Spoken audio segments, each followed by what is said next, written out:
Welcome to another episode of Void Arcade. I am your host, Brando. Joined with me on this episode, we have Zach, longtime co-host. Hello. And Jackson, second time you've been on to speak. Yeah, good to be here. Good to have you both. Yeah. I was thinking about it, Zach. You're in like over 3/4 of all of these episodes. Couldn't do it without you, I guess. I mean, I guess we just have similar taste in games because we play a lot of the same games. We really do. We really do. Except for Destiny. I hate Destiny. Yeah, well, it's okay. I have Chris and Casey that play Destiny. They keep me in it. Yeah. They keep me going. I mean, I shouldn't really talk though because I play League, so which is worse. Now that's a rabbit hole. Ooh. Yeah. Yeah. You and Jackson both play League. Jackson's one of the ones that got me in a League. I hate him for it. Oh, You're welcome. Yeah. The other Jackson. Oh, the other Jackson. You're good. You're good. Yeah, we have another friend named Jackson. Yeah, I figured when you said that, but yeah, I am the one who got you in the league, so I'm sorry for that. Yeah. How could you? You ruined my life. I hate you. Oh boy. No, but this is. I've been waiting. Well, I haven't been waiting to do this episode. I put all this together as fast as I could because The Legend of Zelda: Tears of the Kingdom, my friends, Tears of the Kingdom. What a stellar video game! Holy crap! Mm-hmm. Yeah, good video game. Mid 5 out of 10.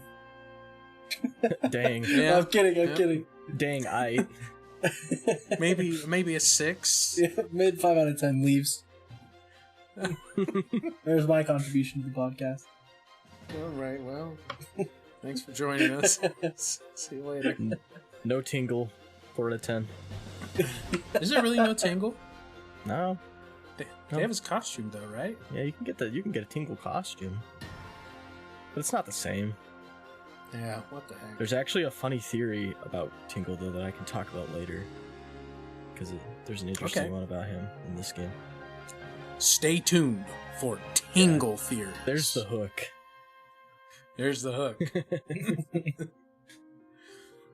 No, it's a great. It was amazing. Like I had pretty high expectations going in, and they were all met, and then some. Like it's ridiculous. I don't know what I was expecting. Like I had a really good time, and I put this in my written review, but I had a great time with Breath of the Wild. I played for about 60 hours. I felt that was enough to like experience that whole game. It was good, whatever. Mm-hmm. But when I got Tears of the Kingdom, it was non-stop. I think my average playtime is 4 hours a day, and I did that for about 45 days in a row. Like I couldn't. Honestly, stop. I'm probably kind of similar. I don't know about 45 days, but like my average hour count might be higher, just because like I was unemployed for a while, and so I had a lot of time. I could just That'll do it. I could just play the game. Yeah. But there's like, for me, there's just something about Tears of the Kingdom that is somehow so different than Breath of the Wild. I just don't know. Like, it hooked me way better. You know, I get you on that. Yeah. I was really afraid when I found out it was going to be the same map. I was afraid it was going to live up to the hype of Breath of the Wild, or just not be as good, or just some fears going in. And oh my gosh, my expectations were just thrown into the stratosphere. It was crazy. Game's good. Game's good. Game good? Game's good. Game good. Yeah, like this game, on that same point, like this game gives me it makes me more hyped for Spider-Man 2. Just seeing like what you can do with the same map of a game in a sequel. Like just how fresh they made everything feel. I don't know, I can't even explain how they did it off the top of my head, but somehow they did it, and it's insane. Yeah, it is insane. So the real question is, this is game of the year, right? Like we are talking about the game of the year. It's a high contender for sure. Absolutely. I mean, I guess we still have a couple months left, but There's been a lot of really good games, and I haven't even played them all. But like Resident Evil 4 was really good. I loved that game as well. I haven't played Final Fantasy 16 yet, but I heard that it's good. Yeah, I want to play that one. That one was super good. Mm-hmm. Street Fighter 6 is good. The Dead Space remake was good. Oh man. I mean, a lot of them are kind of remakes, funny enough, but still. Yeah. What else has come out this year? Diablo. The new Diablo's been really good. Yep. I'm liking The new that. Diablo. Yeah. Armored Core coming out. Oh, Jedi Survivor. I haven't played that one Oh, yet. yeah. But I heard that was good. What the heck? We've just been eating so good this year. They actually have. Like Nintendo fans, mainline Zelda, Metroid Prime remaster, new Pikmin, new Mario, 2D Mario. That's the thing, like, This people year. like to clown on Nintendo for, like, you know, inferior hardware and how they're kind of thoroughly stingy with their copyright and everything, but when it comes to making games, like, I think they're still the best in the business. True. Like, the core Nintendo development team, or, like, the in-house Nintendo stuff is always top tier. Big agree. So I think for me, unless Spider-Man 2 is, like, incredible, like god tier experience, this is probably Game of the Year. I think for me, it's probably going to be Game of the Year as well. I'm trying to think. I don't think anything really comes close to how awesome this was. Like I said, I played a lot of Diablo 4. I really like that. It's a good game, but I think Tears of the Kingdom takes it for me. Yeah. Like, I think it even it blows Breath of the Wild out of the water. Yeah, agreed. Yeah, I think it really improved upon everything Breath of the Wild had. Which is crazy to crazy say. because that. Yeah, exactly. Because that was like a perfect game. Ever since Breath of the Wild came out, every game's been trying to be Breath of the Wild, and now the bar's been set even higher. Like, it's crazy. Nuts. I think if it doesn't win Game of the Year, there's no way it's not taking like the action adventure category, or they always put Nintendo games in like the family game category. Yeah. I could see that, even though it's a single player. But like there's no way it doesn't do some kind of sweep. I think it's a really big bringer for the top spot. Yeah, it's a contender for sure. Looking at the lineup for this year, I will be very surprised if it actually doesn't win. But we'll have to wait and see, I guess. Indeed. So, the structure of this episode, we're just going to talk about the general stuff, the way we liked it, a little bit of the story, a little bit of the mechanics, a little bit of everything. If you're worried about spoilers, we're trying to contain as many of those as possible near the end, so there will be a pretty solid spoiler warning for that when we get to it, but yeah, that's about it, really. Where shall we start? Well, it's the inciting incident. Yeah. The kind of only story thing that they showed us for years while the game was in development. Exactly. It was like the first 5 minutes of the game. Yeah, it's crazy how little they actually showed of the game in the trailers. I'm really thankful for that, though, because that really added to the experience for sure. Agreed. Yeah. Well, I guess for those who don't know, if you've been living under a rock, the inciting incident of the game is, I think people estimate it takes place about 5 years after Breath of the Wild, which is about the development time between the two games. Link and Zelda are going to investigate this outbreak of what they call gloom from under Hyrule Castle, and this gloom is like a miasma, gaseous, gloopy stuff that kind of it makes people sick. So they go to the caves underneath Hyrule Castle. Long story short, turns out there was a guy down there. there was a basement dweller. Your average Redditor. Your average Redditor living underneath Hyrule Castle. Well, not really living. But come to find out that it's Ganondorf. Ganondorf has been mummified down underneath Hyrule Castle, held in place by this ghostly, spectral hand. It's very mysterious, and when Link and Zelda get there, the hand falls off of him. He wakes up. He roasts Link like a rotisserie chicken. and then he lifts Hyrule Castle into the air, and he breaks the Master Sword as well. And then Zelda falls off a cliff and vanishes.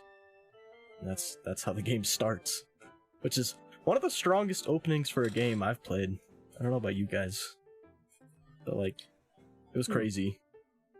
Yeah, that was crazy. Even after like kind of knowing what was going to happen, like it was a really crazy thing to actually like play through or go through yourself.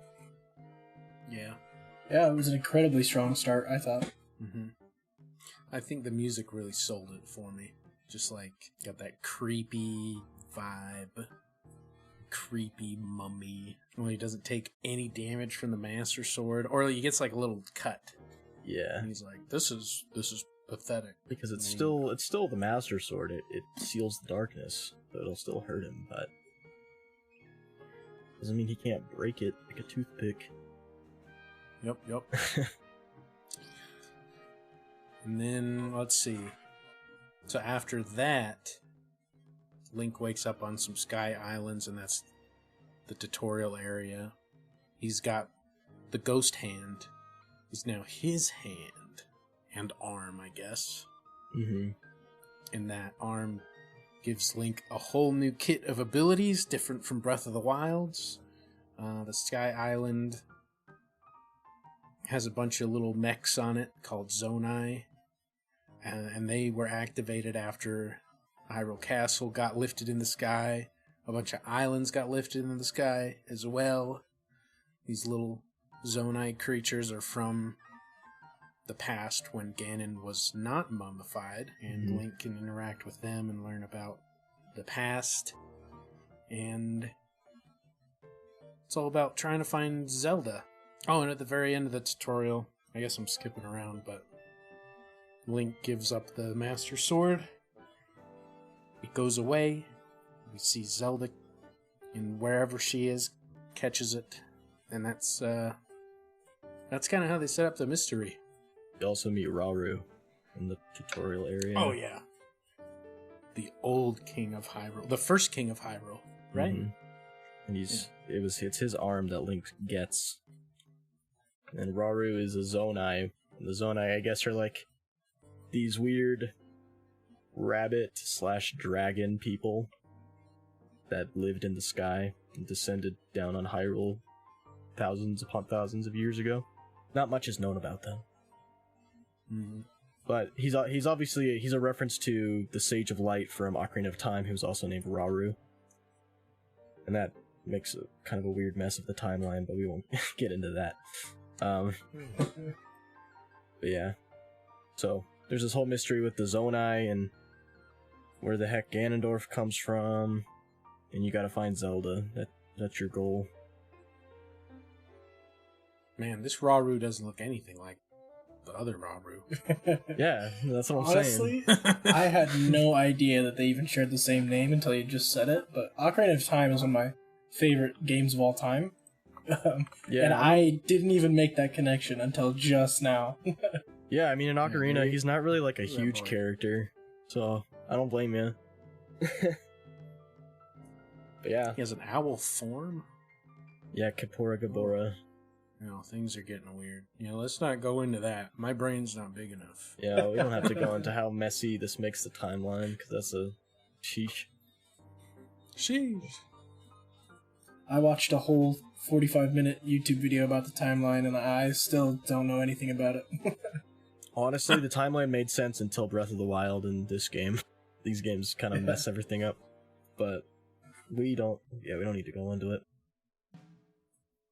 But yeah, we don't know a lot about the Zonai. They were called gods or something. The Hylians thought they were gods. Probably just because they came down from the sky and had advanced technology.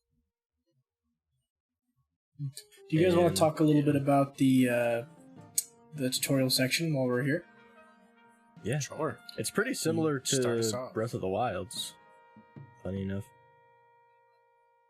Yeah. I thought I was kind of shocked by how long I spent in the tutorial. Not because it was super difficult or anything like that, but just because how fun the Sky Islands were. And I spent I don't know how it was for you guys, but I spent 3.5 hours just chilling in the tutorial area. Yeah. I probably spent longer than that. Yeah, honestly. it took a while. I think it's different from the Great Plateau in that it's not completely open. You can't go anywhere you want on it, just because it's a sky island. Yeah. It's all split up, so that made it take longer. But then also I just wanted to see everything up there, so I ran around and tried to see everything I could. It really is a nice slice of the game as a whole, I think. You got little mini bosses. The game teaches you about temperatures and protecting yourself with food, and of course there's all of the abilities that they have you master before leaving. Yeah, it's just like the Great Plateau from the first game. Yeah. It's a really good tutorial in setting up kind of what really the rest of the game feels like. I do think that the Great Plateau as a tutorial area is a little better still, but this one is still very good. That's a fair take. I think what I really like about it is the setting. The Great Plateau was cool. Obviously, it was a great tutorial area as well. But for me, just the setting of being in the sky and all the random little lake islands in the sky, just the setting and atmosphere of it made it just amazing to walk around in. Yeah, absolutely. Seeing the little robots all over the place is pretty cool. Yeah. I like the nice robots anyway. There's nice robots and there's mean robots. This is true. Just like in real life. This is also true. And then I guess this is where you get introduced to Zonai devices and your new abilities as well. I'm gonna come out here and then just give my opinion straight up. Yeah. I think these are way more top tier than Breath of the Wild's. The only one that I ever felt like I missed was maybe, is it Stasis, where you build up the energy and it Yeah. That's the only one I ever thought was maybe that would be cool. Agreed. That would be nice. But the rest of I loved all the other abilities. It made me totally forget about Breath of the Wild's, which the bomb flowers are kind of replacing one of them already. Yeah. So. And they're pretty plentiful, so it's not like you're super hurting for them. And you have items that can do the freezing. They don't make little towers, but you can make ice platforms too. Mm-hmm. Yeah. So there's another ability that they kind of have in the game already. Yeah, it's very cool to see the Zelda team. They really took what they learned and what they saw players do with the stuff in the first game, and they kind of lumped a lot of those things together into your base abilities, the base game mechanics, which I think is super cool. Mm-hmm. Like Ultra Hand's just magnesis but better because it works on everything. Such a nice change for that, I thought anyway. Mm-hmm. I hated not being able to grab everything around me with the magnesis. Yeah, and then the way you can build vehicles and stuff with Ultra Hand, they took that because people would make really janky kind of vehicles, quote unquote, in Breath of the Wild. Yeah. And so they saw that and they were like, oh, let's just actually put that in the game. Why not? Yeah. People want to do that? All right. We'll put it in the game. People want Banjo-Kazooie nuts and bolts? Okay. The children yearn for nuts and bolts. They yearn to make vehicles of mass destruction. Yep. I think they really took, kind of like what you said earlier, but they really took everything from Breath of the Wild, especially in the abilities, I feel like. They took the abilities and just made everything even better, which is a high bar. Yeah. Mm-hmm. And just Ultra Hand and Ascend. Ascend feels so good to use. Oh. Yeah. Right? Especially in a game that's more vertically focused like this one. Yeah. So nice. I didn't really realize its worth until I was being chased by the Gloom Hands. I was just frantically running because this was a pretty early game for me. Then I found a little place I could ascend from, and I was like, huh. This is a pretty nice ability. I don't have to worry about those darn hands anymore. in the first parts of the game, I constantly forgot that I even had it. Like, I had to rewire my brain to be like, oh, I can just jump up onto anything I want. It has an overhang. Yeah, I agree, there was a learning curve to it. And then same thing with like caves. Like for the first few caves I went through in the game, I would like walk out of them, on my legs. I do take the long way out instead of just descending out through the ceiling, which you can do. Yep. I did the same thing. But once you learn it, you're just like, oh, I can go in a cave, explore it really quick, loot it, do everything I want, and then just literally jump out of the cave. Yeah, just boop, done. Just get out of there. A lot of these abilities you really have to train your brain to use, but rewind was another one I had a hard time with in the beginning. So I was like, oh, I can stop rocks from hitting me, or boulders. Mm-hmm. But later it was like, oh, there goes my my little plane. Nope, I'm gonna rewind, bring that right back. Or you get even crazier with like if you shoot like an item at a wall and then you attach a platform to it and make it rewind with the platform. Yeah, you can cheese a lot of stuff with rewind. It's pretty funny. Yeah. I think I broke a lot of shrines with rewind. There's a lot of shrines that I think I probably didn't get the right answer to, and just uses rewind and on some kind of platform or something stupid that got me up.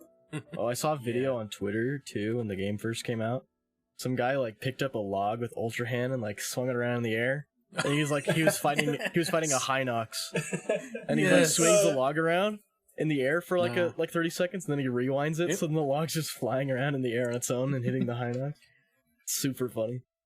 I'm going to correct your story and say it was a log and two very large boulders at the base. Yeah, that's a certified hit classic, that one. Yep. I think rewind is the ability I used the least out of all of them, though, to be honest. Agreed. It's not as versatile. Same for me. It's still very useful, but yeah, it's just not as versatile as the other ones. It's kind of situational. Yeah. Yeah. Mm-hmm. That's fair. Or you have to be huge-brained.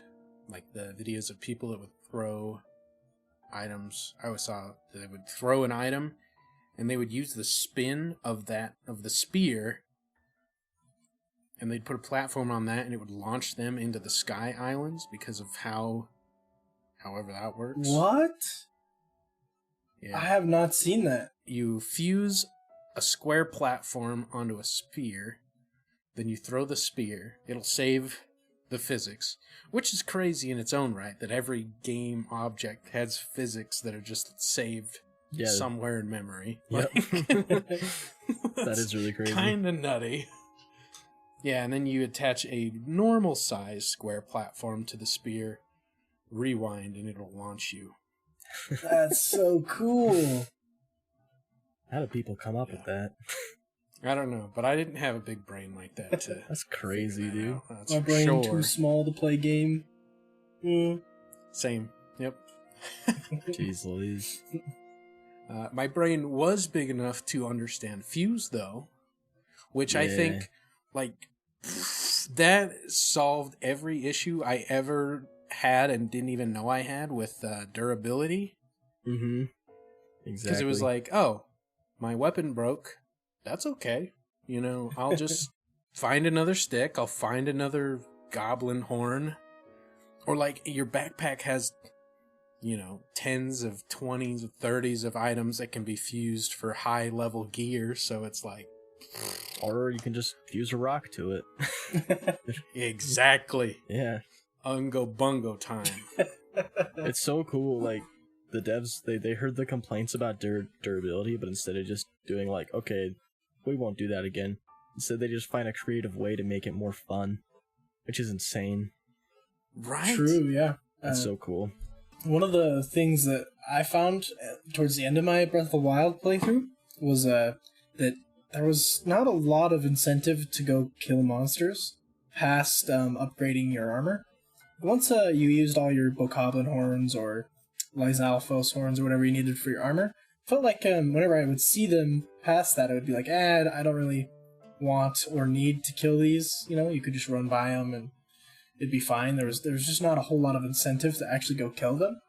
But with the fuse mechanic, and you walking around and you see a silver Lysalphos or a silver Bokoblin, like I'm gonna go over there and kill it so that I can get the awesome fuse weapon from it. And I thought that added quite a lot to combat in general, just because I was fighting more often. Mm-hmm. Mm-hmm. Yeah, it's a great way to incentivize, especially the higher level stuff.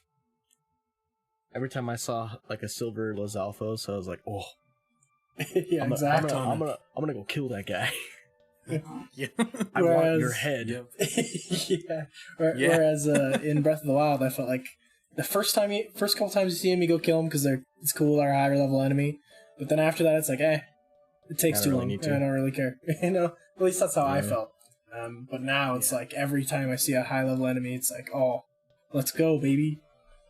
Loot. Mm-hmm. I need that horn. Yeah. Loot. I thought it was hilarious how you could just fuse like a spear onto a spear, so you have an extra long spear. I did that a lot in the very beginning of the game. I was like, "You ain't touching me, bro. Go away." Yeah. It was really funny to do that to the Horriblin. Or is it? I was saying Horriblin. Was I saying it wrong this whole time? I'm pretty sure it's Horriblin because it's like horrible. That. My brain too small. But they're just they're monkey men. That makes so much sense. My bad. Sorry to derail. Continue. No, you're good. I was just gonna say I like getting a long stick and I poke them off the ceiling. That was my favorite. You're like trying to hit a spider off the ceiling, like yeah, pretty much. Get out! Get off! Get out of there! That's funny. Yeah. But then at the same time too, like I feel like in this game they gave you so much more arrows than in Breath of the Wild too. Yeah, true. Like, I was never hurting for arrows. I was always hovering around like 200. That's a lot, dude. Mm-hmm. I never ran out. I had a lot, and then I faced 3 King Leox back to back. Yeah, that'll do it. Yeah, that'll burn through your arrows pretty quick. And all my stupid, the eyeballs, all my eyeballs gone. Oh, the Keese eyeballs. Yeah, those are a commodity right there. I ran out of those pretty frequently. Yeah. Yeah, and then fusing arrows too is a whole other level of fuse as well. Yeah, jeez, indeed. Like there's fused materials that just give them like raw damage. You can give elemental effects. Some of them have these weird effects, like the Keese eyeballs. Yep, the Keese eyeballs for homing missiles. Yeah, it's insane how much deeper and more fun they made combat just with the arrow fusing. True. Right. And it helped a lot with, I don't want to say I cheesed bosses with them, but you get those multi-shot bows, and then you get something like those Gibdo bones. You put one of those with one of those bows that shoots 5 arrows for, close to 200 damage. Yeah, that's pretty crazy. It's a fun time. That's crazy. The Gibdo bones they're like a 40 damage buff. Yeah. Which is insane. 40 damage buff, baby. They're not good on swords, but like on arrows, holy crap. Yeah. They're fun times. I don't know if you guys did this too, but in the beginning for me, I was always fusing weapons to weapons, because I didn't really get that it was supposed to be weapons and monster parts. So I'd fuse like sword to sword and be like, why are all my weapons so garbage? And then a quick look at the inventory and you see, the fuse power number next to all of them. Like, oh. But that's what's so crazy about it, is you can literally fuse anything to anything. Well, true. As far as weapons go, you can fuse anything to your weapons. You can take a piece of meat and fuse it to your shield. The ice meat shield. It won't do much, but it makes a sick skateboard, bro. It does. The ice meat shield, which is hilarious. They even thought to do that. Like the meat's slippery. Yeah, it's a good time. Meat arrow is the strongest weapon in the game. Meat arrow. Yeah, and that's another aspect of fuse is the shields. Like, yeah, a whole other thing there. That one I didn't use as much, but like you could still do a lot with them. Yeah. I mainly would like fuse shields to shields. I know we just talked about weapons to weapons, but Yeah. shields to shields, I would do that. Or like if I needed to get somewhere, a bomb to a shield Yeah. for a little bomb jump. Yeah, you can do the thing from the old Zelda cartoon where Link shield jumps off of a bomb. Oh, You yeah. can do that in the game. It's true. It's crazy. Oh my gosh. I mostly used the shield in minecarts. Pretty much every time I got new shields, I would go somewhere with a minecart just Yep. for that sick skateboard. Yeah. Yep.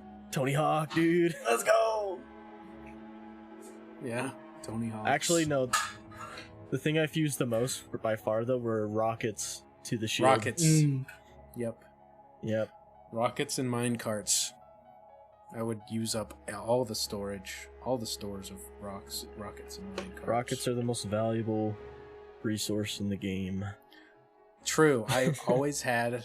I never had enough. Never had enough. I just marked on the map which one of the gotcha machines dispensed rockets, and I would just go back there every once in a while. Smart. But yeah, so Fuse is crazy. It's super cool. It is crazy. Super fun. Yeah. And then the last one would be Multi-hand? the secret final ability you get. Not really that secret. Yeah. But Yeah. I didn't know about it, and then I saw it online, and I was like, is this hacks? is this hacks? Is this hacks? They hacking the game? I'm glad that it's in the game, though. Oh yeah. When I started and I didn't know that Ultra Hand existed, I was like, I'm gonna hate like building everything Yeah. by the end of this. Yeah, it's gonna take so long. Yeah. Yeah, but then Mm, multi-hand is there, and of course they thought of that. Of course they did. It's Nintendo. the auto build and the fact that it keeps like a history of like the last 100 things you built, which is crazy. that- Yeah. It's and amazing. I you can use that. favorite as many as you want, I think. I thought it was only like 8. Maybe I'm wrong on that. But then you also get schematics that you just have Right? that you can use anytime. Did you guys use the schematics that often? Or, 'cause for me, I haven't really used them all that much. Maybe for like the basic stuff like a plane or something. Yeah. Yeah, I always use the triplane. But once I learned the most broken flying machine in the game, I never used him that much, I think. Oh, did you? Is it the 2 fans? Yeah, the Green Goblin glider. Oh, yeah. Oh, you went goblin mode? I went Goblin mode, yeah. I did the fan bike. I think that one's probably a little bit better as far as acceleration goes. But it's kind of the same thing, just different directions. I mean, Green Goblin though. But Goblin mode, yeah. Goblin mode. Come on. Yeah. Because vehicle building, they really push it a lot in the game, so it's good that they give you an option to make it go by a little bit faster. So you only have to build a thing once. Agreed. But I'm sure plenty of people miss the auto build thing entirely, though. Because it's kind of out of the way. Yeah.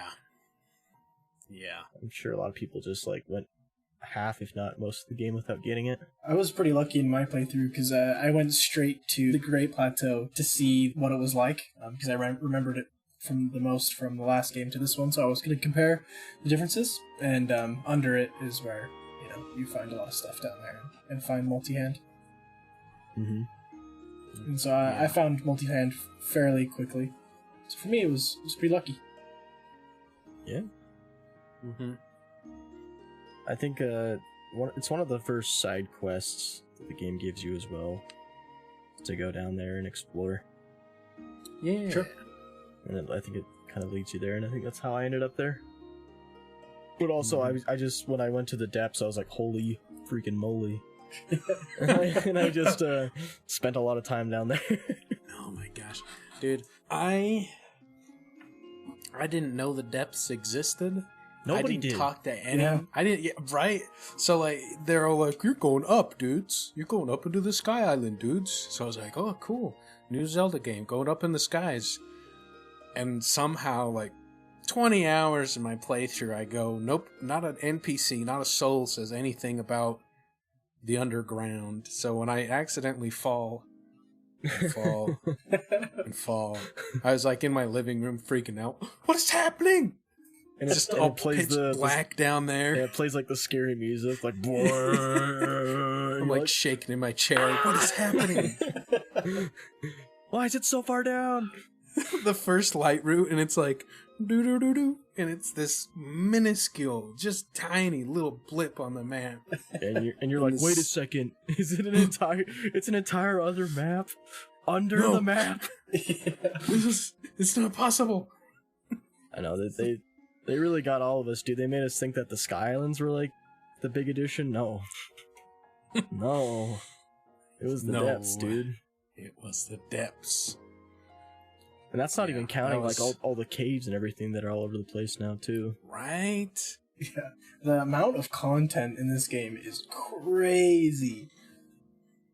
It's insane. Yeah. The amount of time that of just random side quests and little caves and the depths, a whole other map, and the Sky Islands. There's just so much to do. There's basically 3 maps stacked on top of each other. 3 separate world maps. Which is crazy. The density is nuts. And when you first go down to the depths, it's like, oh, by the way, damage you take here is permanent. You're like, what the freak? No, damage system. No, wait. I gotta get out of here. I know the first time I went down there, I got that light route and I got the heck out. I was like, I need to get better equipment. I don't know. I don't like this area. Yep. Oh, man. Which, it is a really nice end game area. Yeah, it's really, really cool.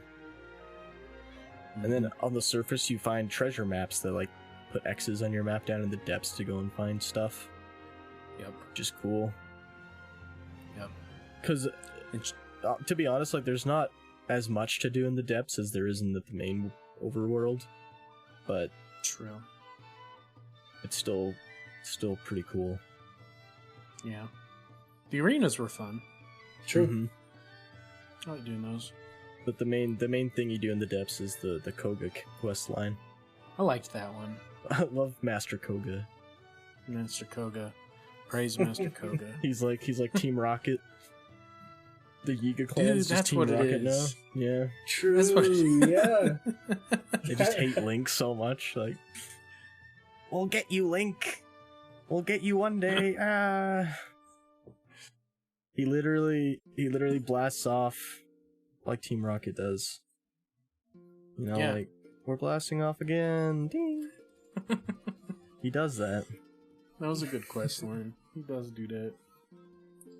I don't know if you guys did this, but one of the first things I did was get all the towers, and then Same. I pulled a stupid pretty soon after and started trying to go for every light route to reveal the whole depths. That was an undertaking. It took me forever. Yeah. But you did it. There's a lot of light routes. There's so many. There's 120.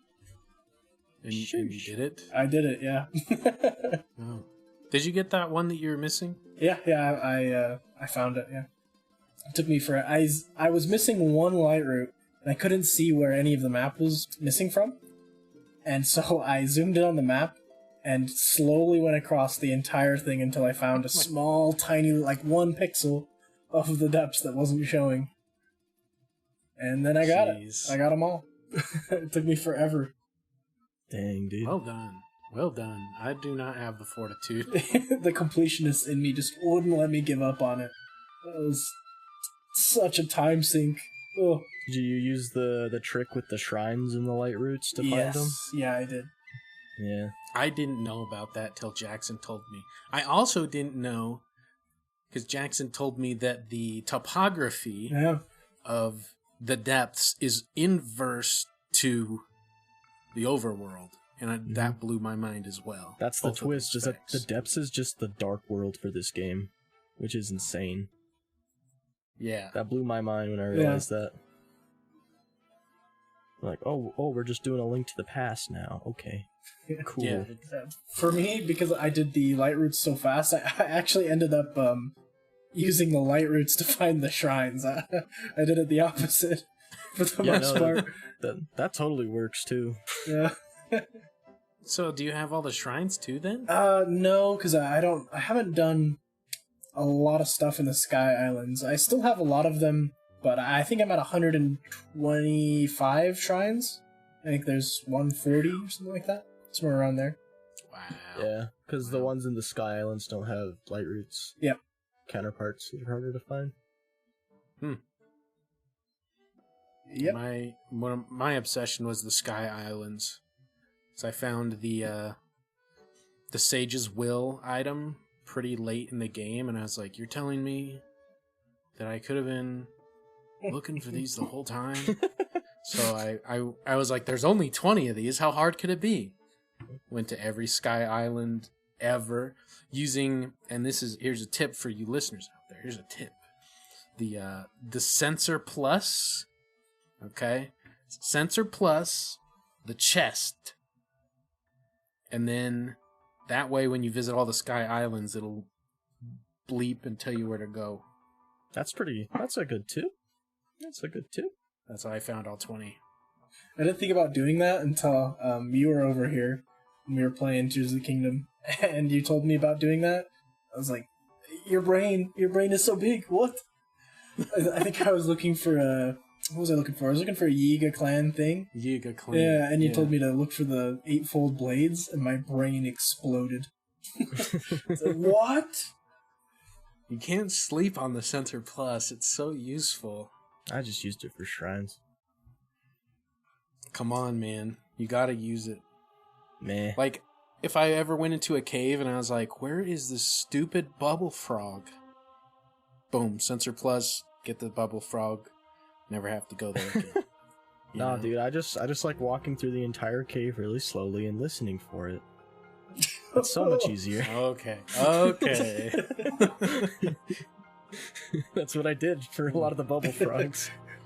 The other one that was really helpful for that aggravated me before I found it was you do the Bright Bloom Seed to find cave openings. That was the only way I made it through the whole Yiga clan quest line, because there's that stupid tiny hole on the side of... Wait, what's the trick you're talking about? You set the Sensor Plus to the Bright Bloom Seed, because Bright Bloom Seeds always spawn in near caves. the your brain entrance of caves. I haven't even used that either. Oh, I just use the thing where you go to the cherry blossom trees and you offer an apple. Mm-hmm. And the Satori shows up and it highlights all the cave entrances in the area for you. Even the one in Rito Village? I don't know. I don't think I used the one near Rito Village. I just found that one on my own. But I could not find that entrance for the life of me until I did the Sensor Plus trick. I mean, that trick works too. It works too. Mm. That one was really hard to find. I know which one you're talking about. For the Yiga Clan last area you need to go to? Yeah, that one is tricky. The chasm. Mm-hmm. That one is evil. The other one, actually, while we're on the topic of pure Purapad stuff, Hero's Journey actually helped me in a similar way, so that because I would know exactly where I had been. So if I was ever trying to track something down, I would turn on that Hero's Journey and just look at my path through the overworld or wherever. All right. And that came in handy at the very end when I was going through Sky Islands, like, where have I not been? What have I not seen? That's neat. Another trick for you. Full of tricks. Fun little trick. Thanks. I'm full of tricks. Yeah, the Purapad. That was my friend. Yeah. Oh yeah, for the listeners at home, the Purapad is just the Sheikah Slate, basically, from the first game. Just without the powers. It's called the Purapad because Pura made it. Obviously. Mm-hmm. Hero's Journey, though, I didn't think you'd use it that way. Yeah. It just kind of dawned on me one day. I was like, well, there's got to be a way to know where I've already just wasted my time. More or less is what it came down to. The Purapad function I like the best is the medallion that you throw down. The fast travel. Yeah. Yes. That one is useful. I ended up using the Hero's Journey to bring it back, but I actually used it for the same situation. Once I had done all of the depths, all the light routes, I was going to start going to the Sky Islands, and I to see which ones I had already visited, I used the hero journey as well. Did you guys try and go into those Thunderhead Islands early? Yes. That were covered in the thunderstorm? Yes. I've seen people brute force their way through those islands, and I didn't do that because I couldn't That be was bothered. me. But yeah, I figured you would do something like that. That was me. I knew you would do something like that. After our inscription episode, you should know me very well. Yeah, that's what makes me think like, oh, Brandon would do this. Yep. He's a psychopath. I am a psychopath. And I actually, it's funny you say that. I just, I beat Hogwarts Legacy. This is off topic again. There's a puzzle in there that I didn't bother to learn how to do. I just brute forced every last one of them. Game because there's only hate you. there's only 2 different things, and they cycled through like 5 different symbols. So if I just flip one and then flip one 5 times, I just flip the next one, flip it 5 times again. My goodness. Puzzles, nah. Puzzler, I didn't know her. Did you also just make big long sticks for every shrine in this game too? No, I didn't cheat. I did not cheat the shrines with big sticks and rocket shields. I did them legitimate. Alright, that's surprising. Well, as much as I could. I think there's a couple. I think it's impossible to not do. I did cheese the entire. This is like 4 different thoughts. I'm so sorry. I cheesed a couple things in the game. I'm sure there's a couple shrines I cheesed, but I definitely cheesed the light dungeon. I just kept dropping mirrors out of my inventory to complete that.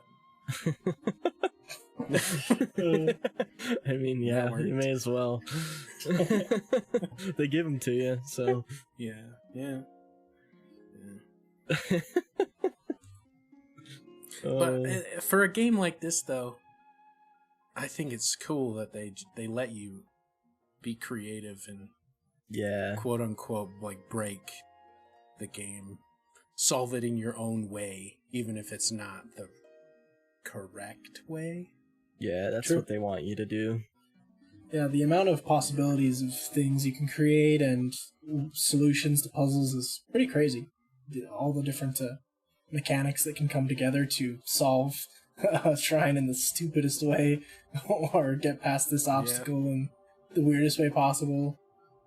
Makes it really feels very creative when you're going through some of them. I like that the game has a huge creative focus. I think that's one of the reasons it kept me coming back, and that one of the reasons it feels more fun than Breath of the Wild.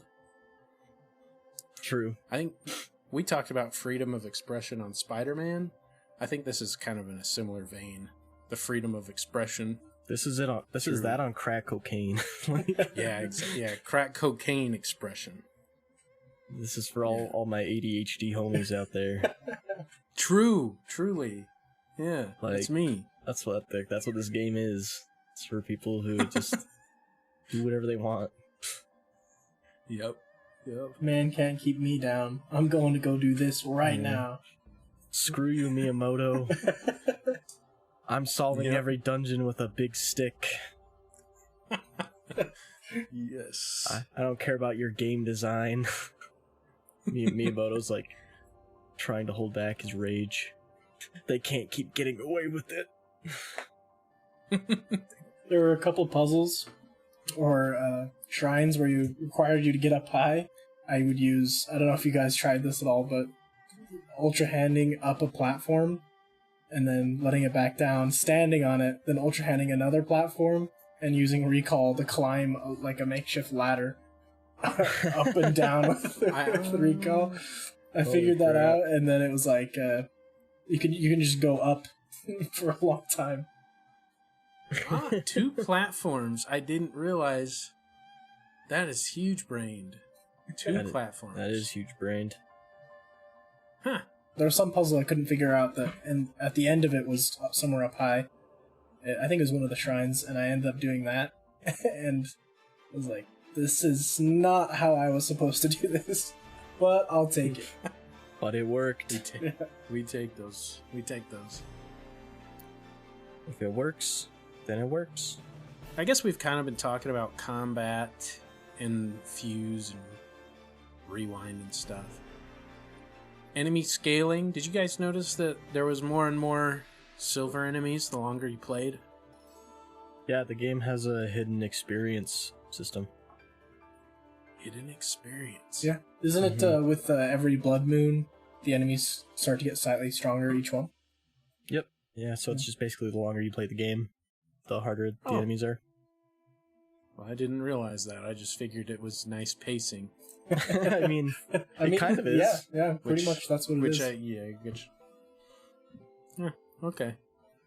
So if you play for a long time, you're just gonna get like almost all silver enemies eventually, I guess. Mm-hmm. And then I'm sure they'll add a master mode to this game that adds golden enemies as well. And then Is there not a master mode in the game right now? no, not yet. Huh. That was added to Breath of the Wild in the DLC, so they'll probably do the same thing for this game. That is a question I wanted to pose. Is there gonna be DLC for this? When was the DLC announced for Breath of the Wild? I think they would be kind of dumb to not make DLC when they have 10 million confirmed players. I want to say it was around a year or so after Breath of the Wild released. I could be wrong, though. Yeah, I don't remember the timeline. But yeah, no, you're right. Like, they would be dumb to not do DLC for this game. Yeah. The amount of money that they would make off that. Oof.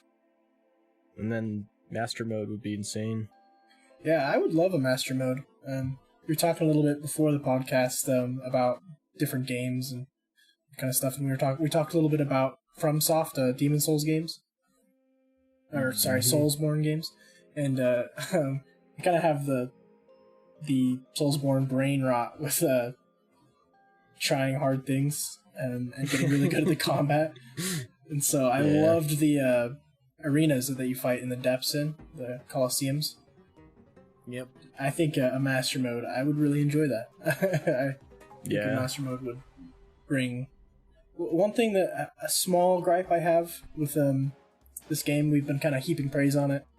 One small thing was I kind of feel like a lot of the enemies, even the supposed bosses, got kind of easy, kind of quick, once you figured out their moveset. Which might just be my Soulsborne brain rot talking, but... but some of the enemies, after you do it a little while, feel too easy. And so I think a Master Mode would help with that. I love that Dark Souls brain rot. Yeah. I definitely have that too. I like hard games. You're not as good as me because I played Elden Ring on Wretch. I want to play a game optimally.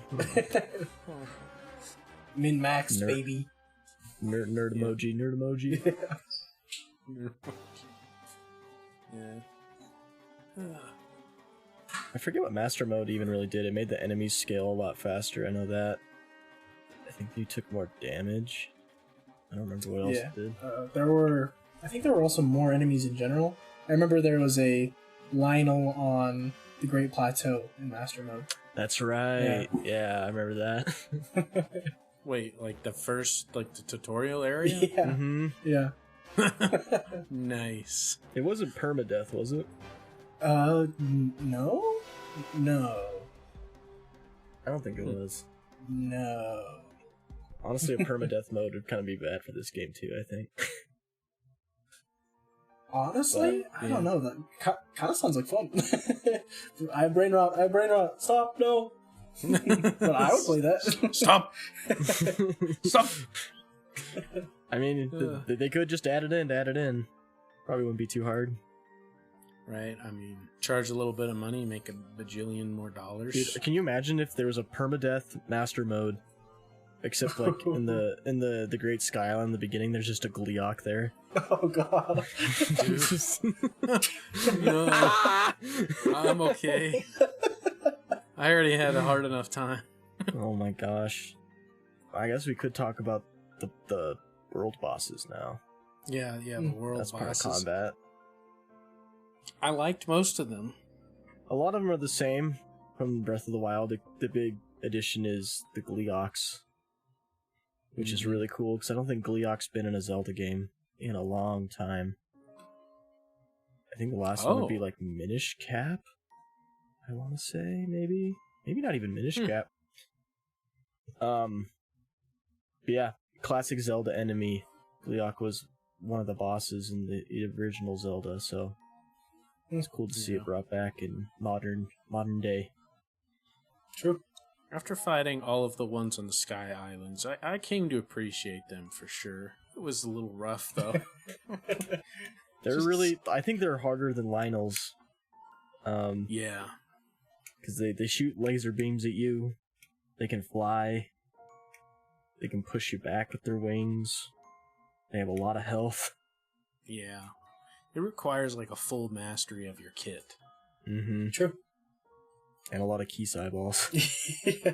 Yeah, Or a lot of slow-mo. A lot of slow-mo, yeah. True. A lot of slow-mo. And I like how they have like finishing moves too. When they get low health, they fly up and they do a really big strong attack.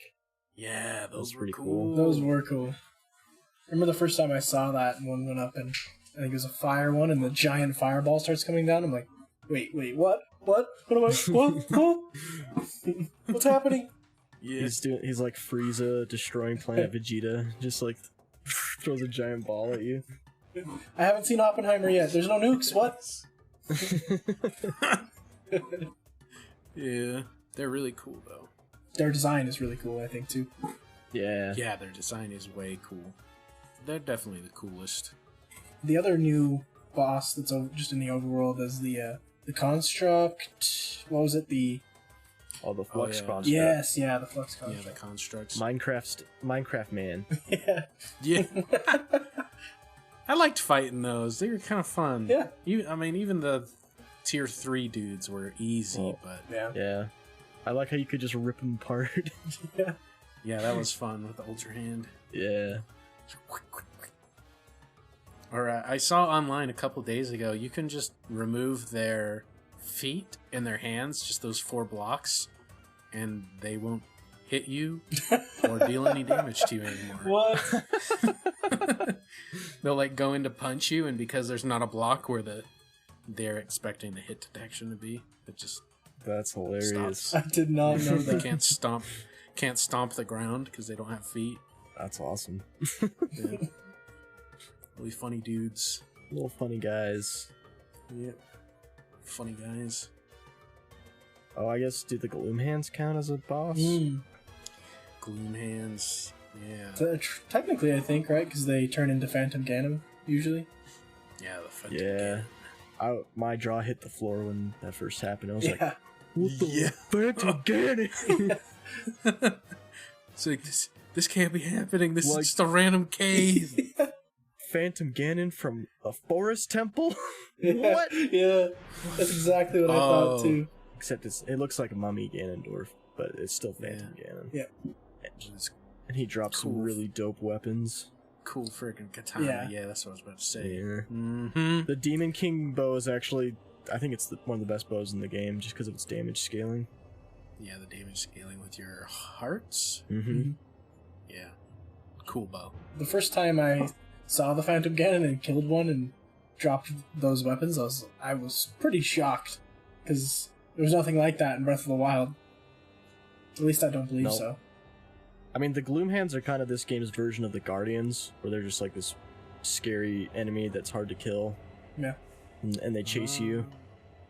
But then, yeah, the Guardians never turned into Phantom Ganon. So, Yeah. so that's new. I kept expecting a guardian to just show up somewhere, just as a little Easter egg. So did I, yeah. That is something that's odd that they did, is they kind of just removed all traces of the Sheikah technology from Breath of the Wild, and they don't even really mention it that much either. Yeah. It's just kind of like, Just kinda Purah gone. made it. Yeah, Purah did this. Wait, what? No, she didn't. Sheikah technology? Psh, no, that's Purah technology. I think I kind of interpreted it as like, oh, all these lookout towers all over the place, those are like the repurposed Sheikah towers. Like maybe they like Mhm. deconstructed the other towers and then moved them Yeah. for some reason. I don't know. That makes sense, I think. Yeah. Yeah. Construction. But then that doesn't explain where all the shrines went either. Who knows? Even the Shrine of Resurrection on the Great Plateau is gone. It's never explained. Yeah. Something interesting about that too, the Shrine of Resurrection. So, all over the map in the game, you can find hot springs, right? So, like, Yeah. you go into them to heal you up a little bit. All the hot springs in the game, if you go into the depths underneath those hot springs, there's always like a source of lava or magma underneath them, which makes sense, right? Yeah. The Shrine of Resurrection, or where it was also a hot spring, but it's the only one without a source of magma underneath it. Oh. Huh. I didn't know that. I don't know if that means anything, but it's kind of interesting. This bro armed with fun facts. I got lots of fun facts that I learned from other people on YouTube. I will say I learned how to make Zonai devices from YouTube.com. Of course, we already talked about our go-to goblin mobiles Goblin for getting mobiles. around. Yep. I made like a car, a basic little thing. I didn't really get crazy with any of my vehicles. No. I didn't even really make any combat vehicles either. Yeah, because most of the time they're pretty clunky. They don't really do a lot of damage compared to you just walking up and hitting them. I didn't really make anything crazy either. For example, when I play Minecraft, I build a dirt hut and never visit it again for my home. Yeah, builder is really in my title. Yes, same. I like adventuring out into the world. Though the creations I did see, they intrigued me very much, like the 17 laser orbital strike cannon that could kill a Gleeok. Yep, that is those a are cool. thing. Yeah. Those are fun. I love seeing the U.S. government's Air Force memes all over the place about making the flying Fortress B-17 Yeah. combat aerial unit that just nukes Ganon. Yeah. Those memes are great. I've seen plenty of people make full-on, like, mechs somehow. Yeah, those are cool. I have no How do they idea. do that? I have no idea how you get that to work. It's like redstone in Minecraft, dude. It doesn't make any sense in my brain. I don't know how you come up with that. Right? How? I'm guessing a lot of experimentation or something. I don't know. My brain too small. My brain too small. I got Dark Souls brain. Yeah. I just want to hit stuff. Oh boy. Where's I just fake wanna walls? roll. Where's those walls? The illusory walls. Yeah. There's so many messages that are Man. lying to me. Try finger. Butthole. Butthole. Fortnite. Fortnite. Oh boy. I guess it was cool how you could attach some of the Zonai devices to weapons with fuse and like get cool effects out of that. That was interesting. Yeah. Like with the beam emitter, you basically had a lightsaber. Yeah. Yeah. I did enjoy that. That was And then, pretty like, cool. I did enjoy that. The flamethrower shields and stuff. Mhm. I use those sometimes. There's the frost emitter, the flame emitter, the beam emitter. Was there another emitter? The electric emitter. The thunder one? Oh yeah. Thunder. I mean, you could just make like lightning / fire / ice weapons. You could do that with like sapphires and rubies and stuff too, though. Yeah, I realized that late game, but I was like, that's a ruby. That's a ruby making. I know. Why would I sell? Why would I not sell that? I know that was my thought too. I'm like, but I can make money. We gotta increase the fund. Those are rookie numbers looking at your rupee count. We need Pump better those ways to numbers up. acquire wealth. Yep, I did not dupe. So I sold all my rocks for real. Yep. Yeah. Same. I definitely didn't do. Anyway, what's on the next topic? So how much money do you got? This man is legitimate. If you're listening, Miyamoto, this man he's legit. Dude, I don't even know what a This man glitch is- is. I've never heard of him. Right? Glitch? Well, you have to tell your story. Okay. Yeah. You must. So I did not know that there was a dupe glitch in the game. I was running around, and I swear this is legit. This is true story. True story. This happened. I was flying towards a pot to make food, and I guess right before I hit the ground, without even meaning to, I was landing at the pot, and I was pulling out some food to start replenishing my stock, and I was pulling out a hearty radish to make, a full recovery, and I had only one hearty radish, but I fat fingered the two buttons you need to dupe stuff while holding. You need to be in the air, holding an item, and close and sort the inventory at the same time. And this crazy set of circumstances happened where I was just in the air holding a hearty radish, and I fat fingered the sort and close inventory button at the same time, and I dropped it all because I was in the air.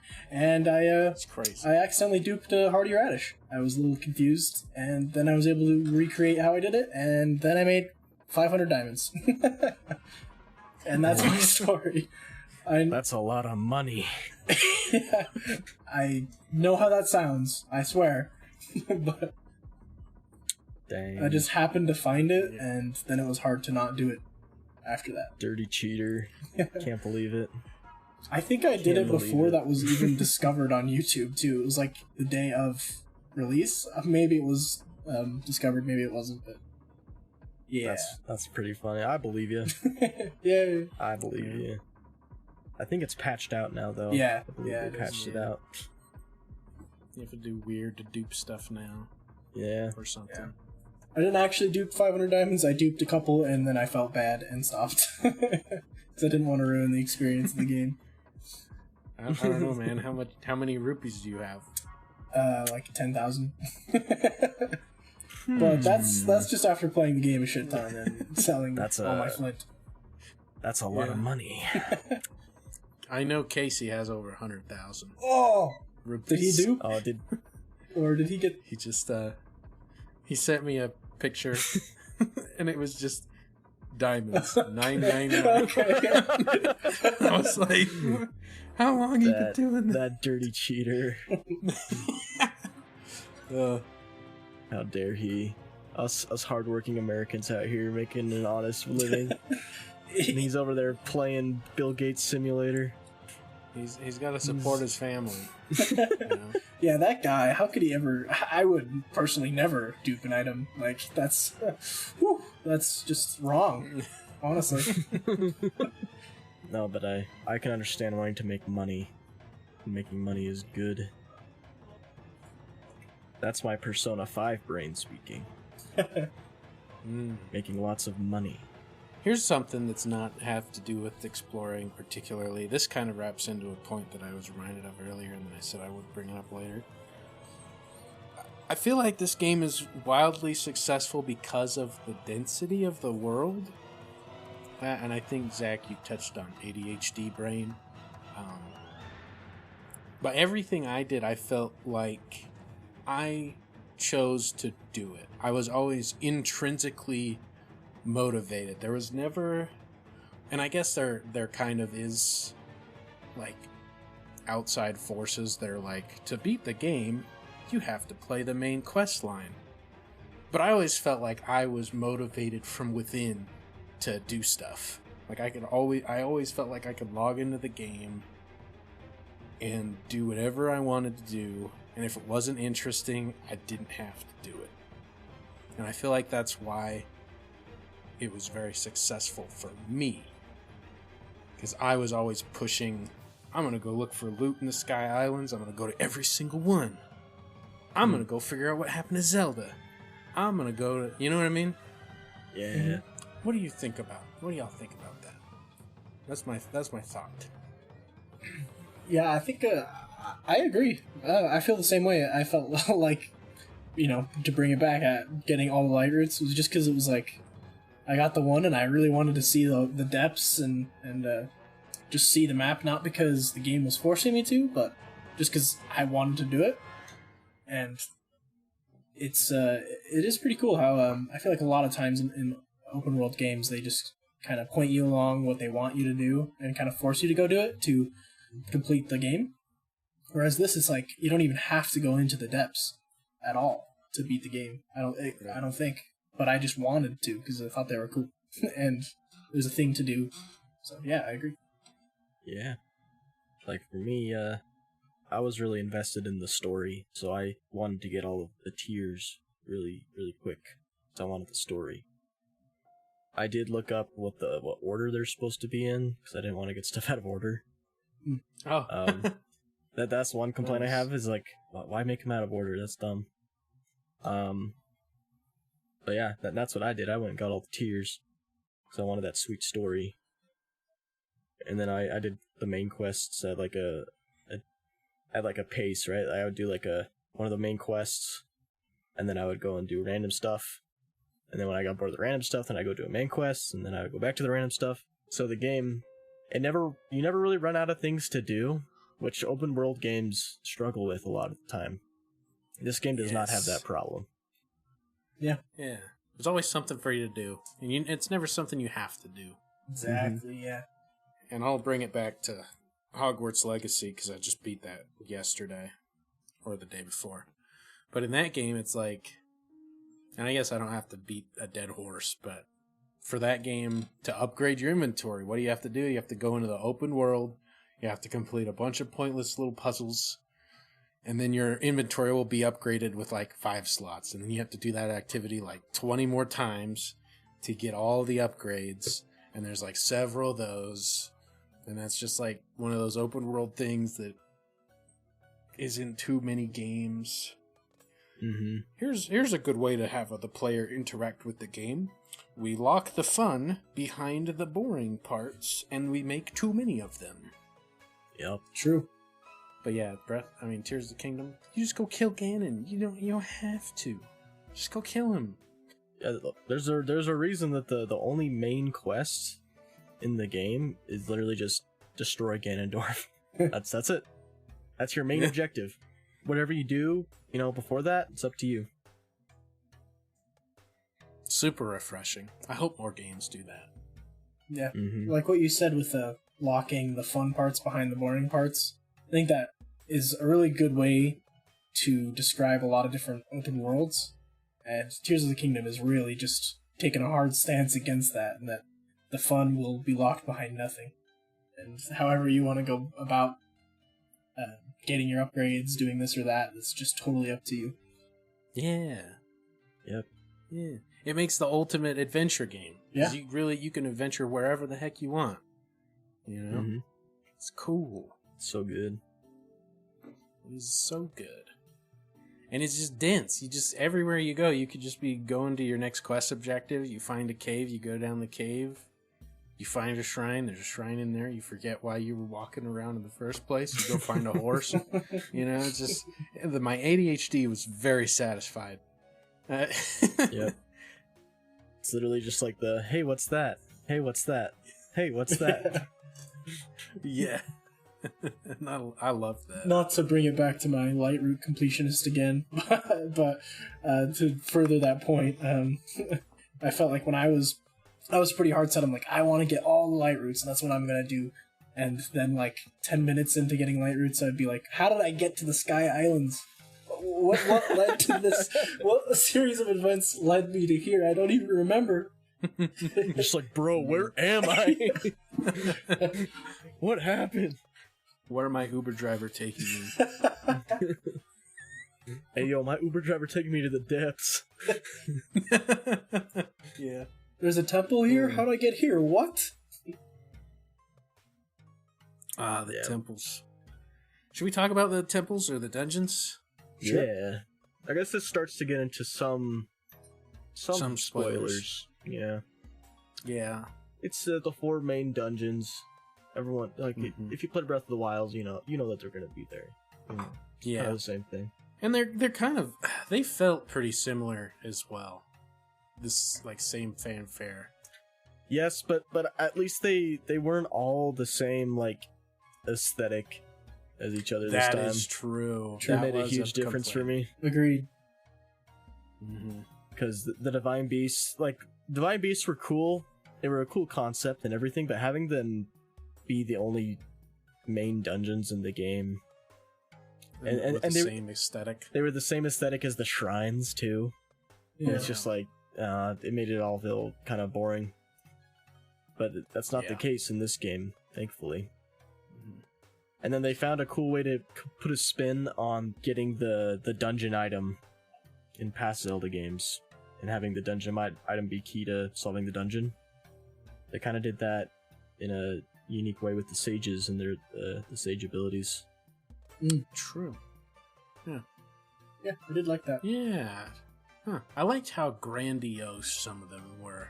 Especially, the first thing that comes to my mind is the Wind Temple. How you ascend up and up and up and up, you know? I think the Wind Temple is probably the best temple in the game. That's an agree for me.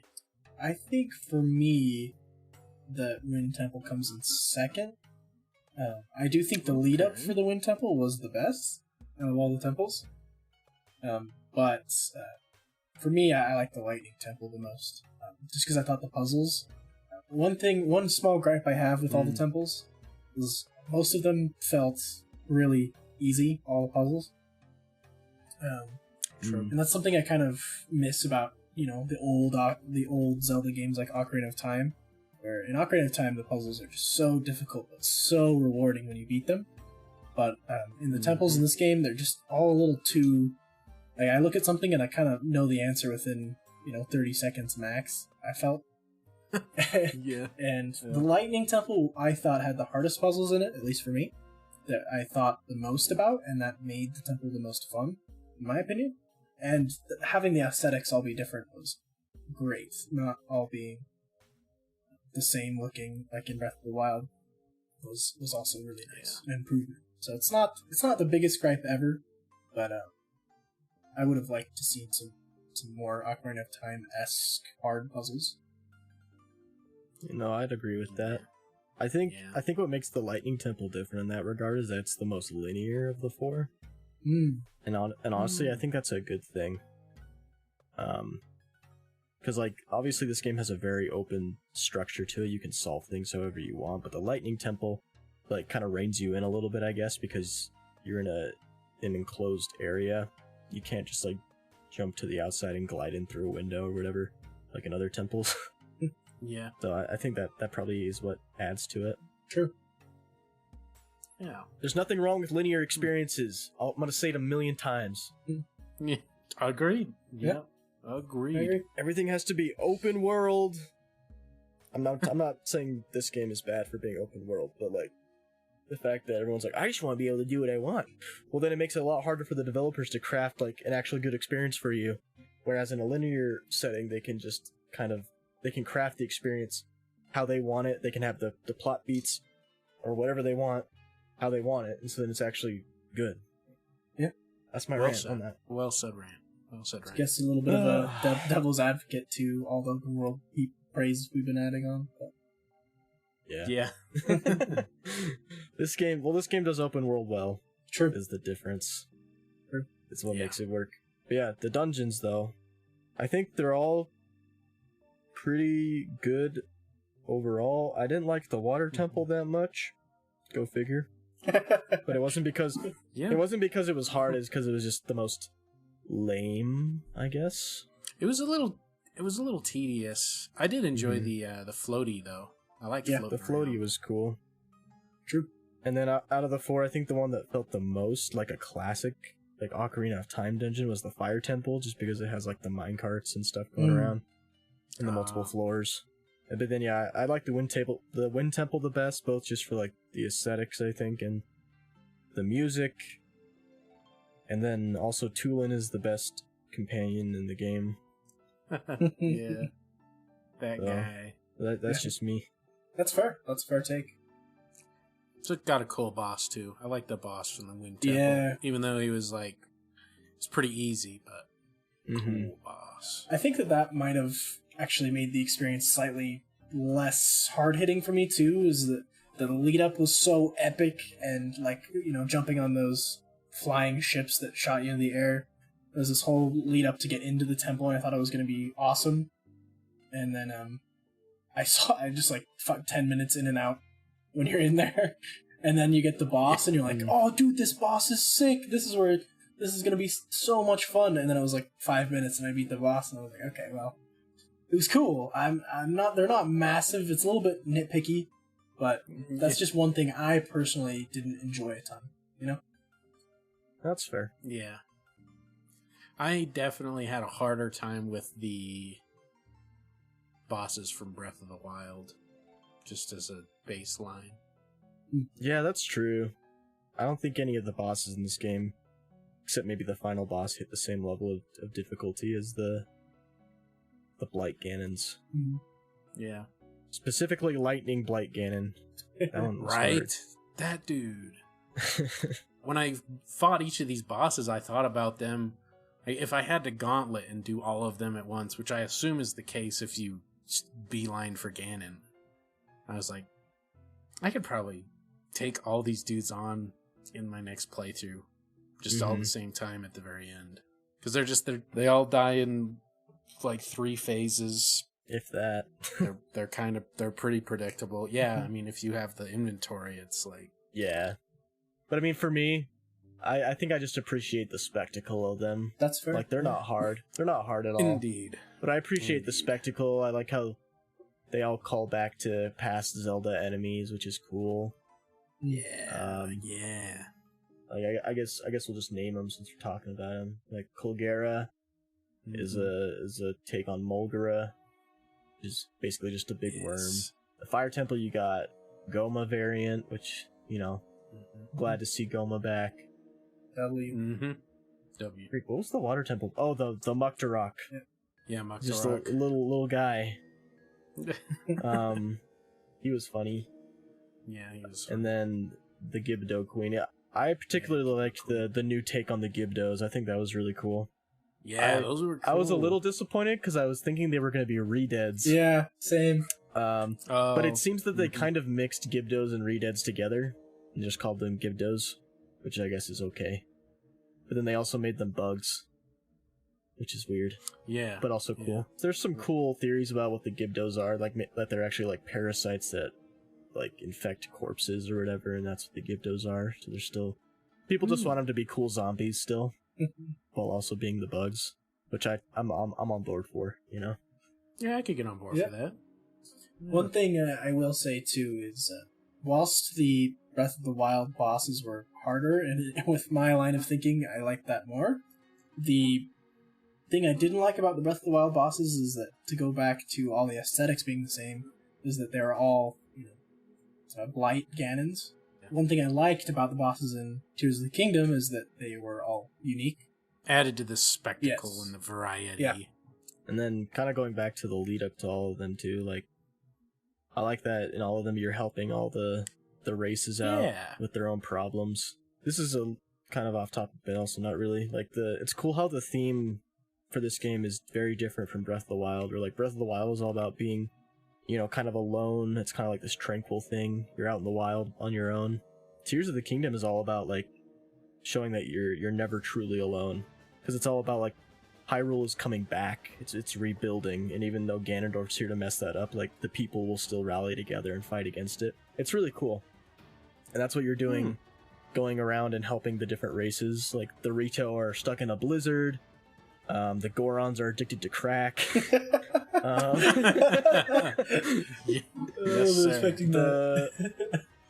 Zoros are getting splooged, and then the Gerudo have a bug problem. You know, it's all very cool. Yeah. I will say, from the 4 dungeons emerges one of my biggest complaints with the game, and that is, I do not like the companion system. I do not like it, Sam. I am. It is kind of finicky. That's one reason why Tulin is the best one, because he works the best. Yeah, his prompt comes up. You don't have to interact with him if you don't want to, but it's there. Mm-hmm. It comes up automatically when you're gliding, which is when you use it the most. Yep. Which is nice. Yeah. But like if you want your whole ensemble, you want to use every ability, the shield and your lightning arrows and you have to have 4 of these, dudes on screen, and they get in your way. Click on the wrong dude. Yeah. Yeah, click on the wrong dude, or they aggro the wrong enemy when you're trying to stealth or... Dude, I swear, like I'd be in combat, I'm like, Riju, where are you? I need a lightning arrow. Riju. And I could never find her. help. I couldn't find her. She was never there when I needed her. Yeah. The amount of times that I sent that stupid Goron flying and lighting everything on fire when I was trying to spam pick up something on the ground. Oh my god. Yeah. Screw Yunobo, dude. All my homies hate Yunobo. Hate that not guy. the same since crack addiction. Yeah, he's a crack dealer. Yeah. But and in Breath of the Wild, right? That whole system was condensed down into multi-actions on stuff that you were already doing. Yeah, it worked great in that game. It was awesome. I don't know why they couldn't do something similar. But like for a lightning arrow, when you're drawing your bow, you hit a different button while you're drawing it. Like you're holding down the trigger and then you hit like Y or something and it makes it a lightning arrow. Yeah. Yeah, that would be cool. Like, or even, I would gladly accept if they put all of the companions inside of a secondary radial menu, Yeah, that too.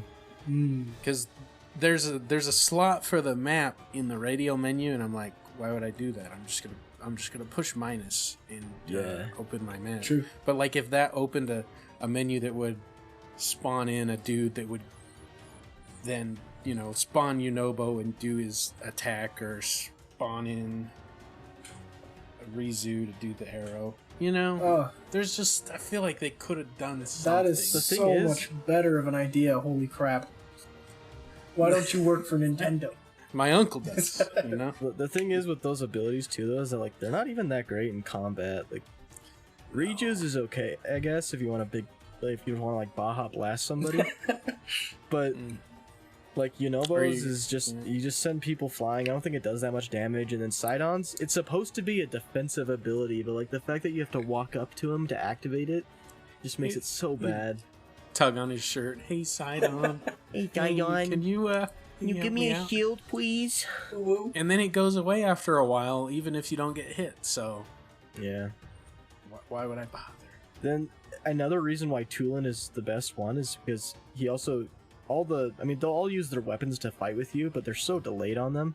Tulin, when he shoots his bow, he shoots 3 headshots guaranteed, which is so good because it can stagger a lot of enemies. True. Yep. Speaking straight facts right now. Straight facts. I will say I used Yunobo for mining purposes.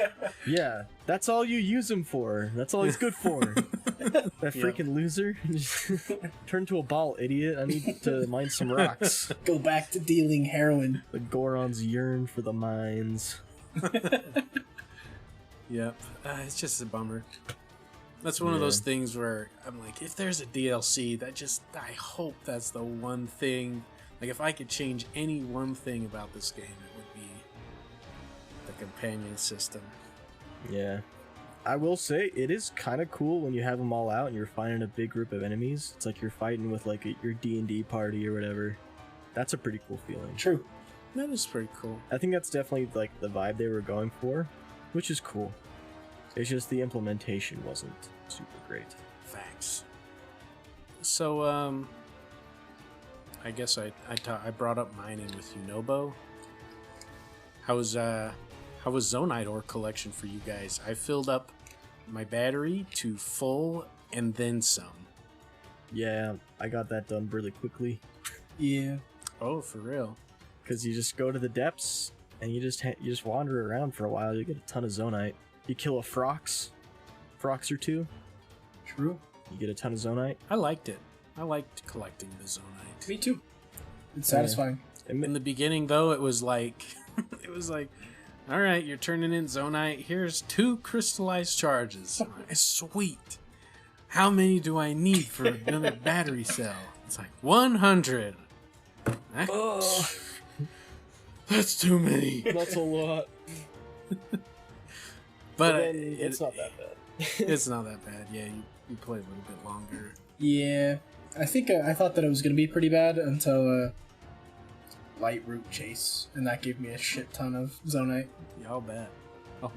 I think when I finally came up from the depths from doing that, I probably turned in like 2,000 Zonite all at the same time. Whoa! It was a lot. Whoa, that's a number. Yeah. That's a big I went one. from like 2 batteries to being in the blue batteries in one go. Wow. Yeah. Oh, wow. Yeah, I was down there for a while. That's pretty Link good. gets out and can't see because of the sun. He hasn't seen the sun for so long. He's extremely pale. Just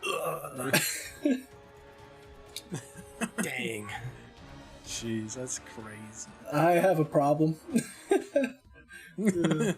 Oh, it's all good.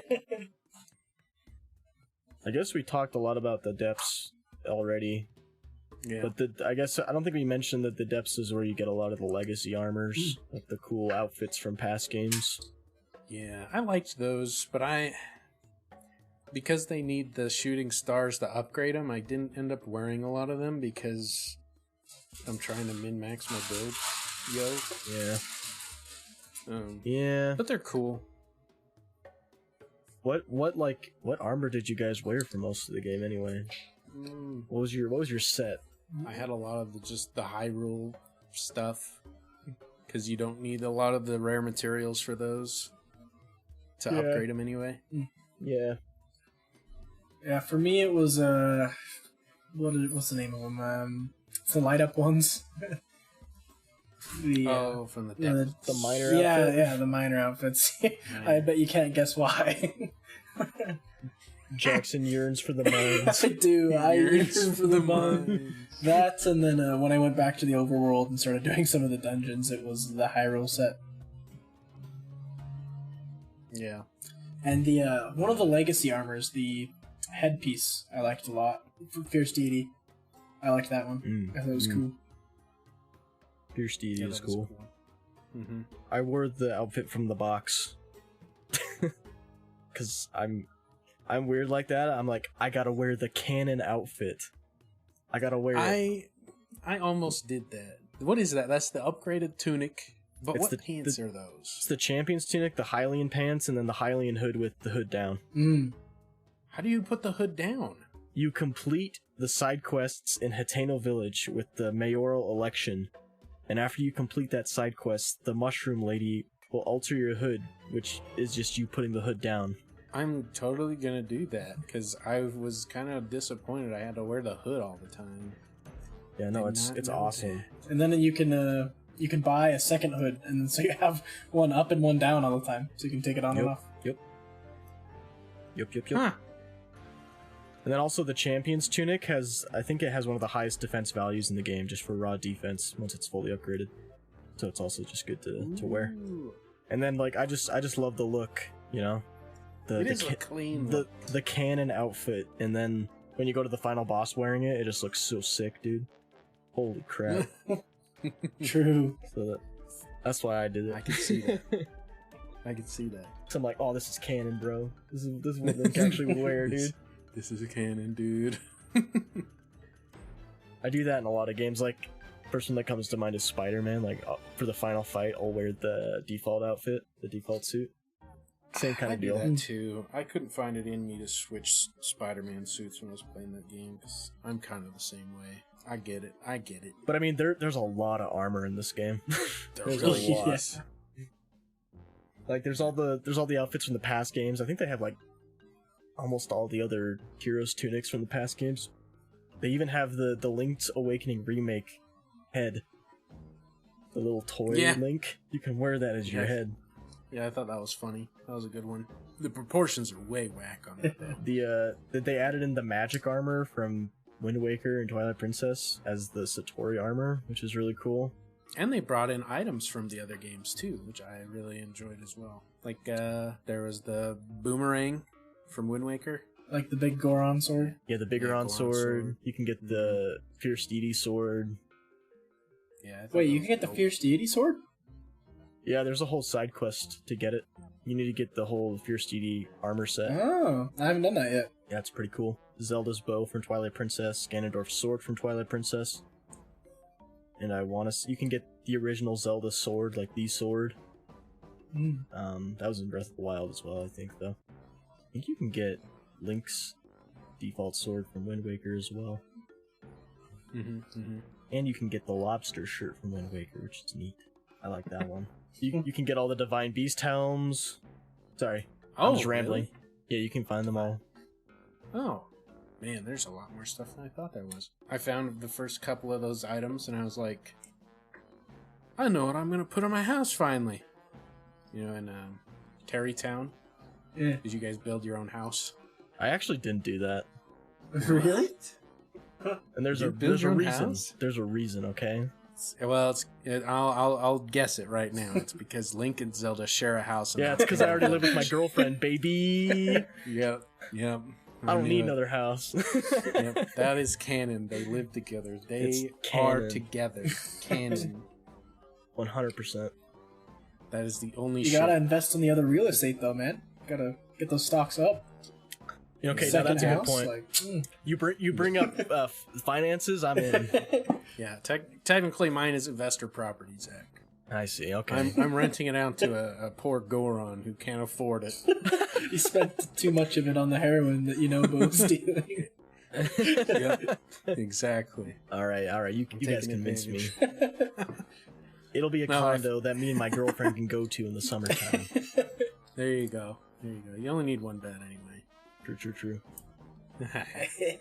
No, but yeah, I found those unique items, and I was like, finally, I can put these in the weapons cabinet, and display them for funsies. I've seen people just use the house modules for the Terrytown house. They just use them to spell naughty words, which is pretty funny. Yeah. They just make like the most nonsensical house, like the bed sideways on the wall. It's like, I'll just climb in the bed here Yeah. on the wall. I tried to be creative with mine, but I don't know. There's something restrictive about how small the property is and how all the pieces have to connect together and how you're limited by the number of pieces that you can put down. Yeah. I'm sure you could make it look nice, at least, if you really tried. Yeah. Fun concept, though. Yep. Mm-hmm. Not bad. I made a Minecraft house. It's a big cube. The cube. A dirt cube. Yep. That's where I hang my hat. Proudly. I mean, that's all you need. Very nice. Women hate how much it takes to make us happy, or how little it takes. Yes, they do. Oh, boy. So, we've kind of been talking about some side quests and stuff. Is there any that y'all would like to remark on that stuck out to you in particular? Like, for example, I think one of my favorite quest lines was Zelda and the Beast. You hear about it in all these stables, and you have to kind of put the pieces together. It's really vague. Oh, yeah. But when I finally solved that, I was like, yes. You go and you find the beast, and it's just these little guys, these little dudes over there. Yeah. These little rock Yeah. mans. Yeah, they do be eating. They be The eating the gems. rocks. Yeah. And the rocks. And I just thought that was so cool because of all the little breadcrumbs. There was no quest marker. It was just hearsay, rumors, things that the little kids said, things on the wall. That was one of the most standout side quests for me. That's Yeah, a good. I like those rock beast guys. They're cute. Yeah, those dudes are cute. I like them Apparently, as well. apparently, if you feed them luminous stones, they glow at night, which is funny. Oh, really? Yeah. Yeah. Wait, what? Yeah. Oh, they also poop rocks, valuable rocks. stones, after you feed them the luminous Yeah. rocks. Kind of an in-game dupe thing. but it's slow. It takes a while. Yeah. Yeah, and I would never dupe items without like using in-game mechanics, like because that's just the kind of person I am. Of course. Yeah, why would you? Yeah. Why would you? People that dupe items are scum. Yeah, I hate them. The worst. I think my favorite side quests were Master Koga's side quests. I really like just because I love Master Koga as a character. I just think he's really funny, and his boss battle theme is a bop. True. Yep. Oh yeah, so this ties into the tingle theory I was talking about forever ago. Oh yes. Some people are thinking like, what if under that mask, Master Koga is Tingle in this Zelda timeline? Yes. So I'm like, you know what? I could see it. I could see it because he's kind of like a goober, right? He acts really goofy. Yeah. He's got the body. And he's just evil. He's an evil ninja in this game. That's a theory I could invest in. I like that theory. Yeah, that's a good one. I'm trying to think of what I would pick as one that really stuck out to me. I'm not sure. There's so many really good ones. I'm not sure which one to pick. Both of the ones you guys mentioned were really fun. Koga and the rock eating beasts, they're so cool. To pick one that you guys didn't pick, I really liked going to all the stables and doing the Lucky Clover Gazette ones. That was a lot of fun. Yeah. Just finding him and doing all the little quests he had, I thought was just kind of rewarding and fun. You mentioned Great Plateau to me a while ago. Yeah, I liked that one. You bring the eyes down to the, what is it, Bargainer statue? It's a Pope. Yeah, that one was really cool too. I found that one pretty early on for me, and I thought it was cool where the eyes for it were all where the shrines were before on Breath of the Wild. Same location for all of them, for all the eyes. And I thought that was pretty cool, and I had fun bringing it down. That was like the first time I really built any Zonai devices to get the eyes around to the Bargainer statue. So I did like that one, yeah. I think I pick one of those two, the Lucky Clover Glazette or that Bargainer statue. Yeah, and then you get the Tunic of the Depths from the Bargainer statues. Yeah. I thought that was a cool armor set. Yeah. And then just like seeing how totally real and legit Zelda is telling people to do wrong things all over the kingdom. Yep. Like I was totally expecting to just be like, hey, Zelda told me to kill a man, so I did. Right. I killed a guy. Yeah. I it's funny how like fully trusting of Zelda the people are. They're like, I will do anything she tells me to do.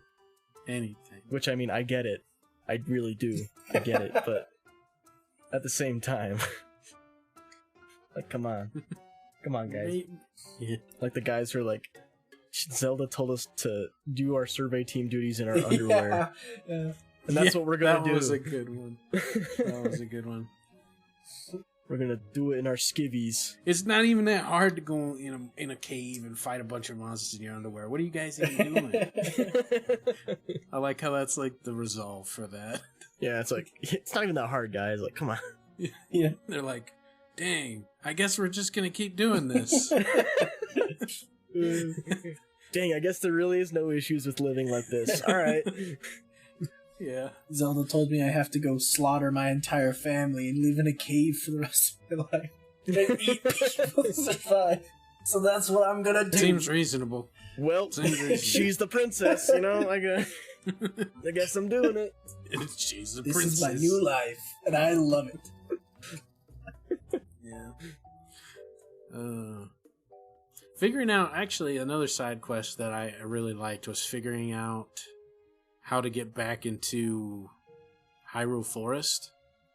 Oh, the Korok Forest, yeah. The Korok Forest, which is actually, it's something I did after I had the Master Sword. I think some people might have beelined it there first. I think I'm the same. I think I got the Master Sword first before I went in there. But I was like, Yeah. I figured maybe after I get the Master Sword, I can get through the weird purpley mist. And that was not the case. I was like, okay, well, how in the heck do I get in this place? Yeah. What do I gotta do? I remember I was just walking on the path up to the forest, and I was like, hey, there's a hole to the depths here. That's alright, I'll remember that. And then after I tried to get in, I was like, I was walking down the path again back to where I came from, and I saw the hole, and I was like, wait a second, there's no way. And I jumped in the hole. And then I can't believe they actually have a place for you to ascend all the way up, all the way from the depths all the way back up. It's pretty cool. That was really cool. For me, it was slightly embarrassing. It took me forever to figure out how to get into there. So long. Yep. I tried to do coming in from multiple angles, getting through the forest. How you tried coming in from the Sky Islands, skydiving in. Yep, I tried that as well. I tried the Sky Islands, and I remember having the thought, after trying to get in for too embarrassing to mention how long it took. I was like, if I can't go through, it can't come from above. And I remember I think I might have even said that out loud alone, which is slightly embarrassing. And then I was like, I have to come from under! And then I did it. Whoa. And it was embarrassingly long before I got in there. Same. There's some great aha moments, though. True. Once you finally... it's a simple game and there's a lot of easy solutions for stuff, but every once in a while I would get stuck on something and the aha moment would be very cool and also good. Mm-hmm. Yeah. That's what makes the game great, is the moments like those. Yeah. That's what I love about all Zelda games, is they make me feel smart. Indeed. I don't know, man. The water temple in Ocarina of Time kind of made me feel dumb. Yeah, that's the outlier. Yes. That's the exception on that one. Yeah. It's not as bad on 3DS, at least. Actually, I haven't played the 3DS version. It's just easier because you can select the iron boots on the touchscreen without having to pause the game. It speeds things up. That makes sense. Yeah. Should we talk about the spoilers now? Yeah. Sure. Let's do it. At least most of the rest of the tiers, and then we can really talk about the rest of them. Well, that's the warning, all you losers that don't want spoilers. Get out of here. Get out of here, spoilers. We don't need you here. Yeah, you're not one of us. Leave. Leave. And then come back later. Yeah. Yeah, beat the game and then come hang out. Because then that makes you cool. That makes you cool. So, alright, well, what are we spoiling first? So, yeah, it turns out Zelda went all the way back in time for real. Whoa! Dude! What? Which it was easy to put that together, even though I got a lot of the geoglyphs out of order. I mean, I think that's pretty clear from the very beginning. Even. Yeah. If you do the geoglyph quest, you see, it reveals the lore. Dive us into some of this lore you speak of. Alright, well, I'm not an expert, but it just kind of reveals to us how this ancient Hyrule worked. Kind of reveals to us what the secret stones are, gives us some character insight into Zelda, as well as Rauru and Sonia, which is cool, and Ganondorf even. And yeah, it explains how the secret stones work, and the secret stones are a big deal. There's a theory that the secret stones they're made of the same stuff that the Triforce was made out of, which is interesting. Yes. And there's a severe lack of the Triforce in this game. That is something that I meant to write down but never did. Yeah. And there could be a few reasons for that, either because this game is so far in the future from past games in the timeline that the Triforce has just kind of been forgotten, but not completely, because it's in carvings and reliefs on architecture and stuff. And also at the end of Breath of the Wild, Zelda seems to tap into the power of the Triforce. So it's not gone, yeah. It's just not as important as it once was, I guess. Mm-hmm. But because the Zonai are from the sky, and they were considered gods themselves, some people think that they might be in some way related to the 3 golden goddesses from Ocarina of Time that created the Triforce. And if that's the case, then the Secret Stones might be related to the Triforce as well, which is kind of cool to think about. It's kind of cool to think about. Mm-hmm. The memories, they also reveal Zelda becoming a dragon.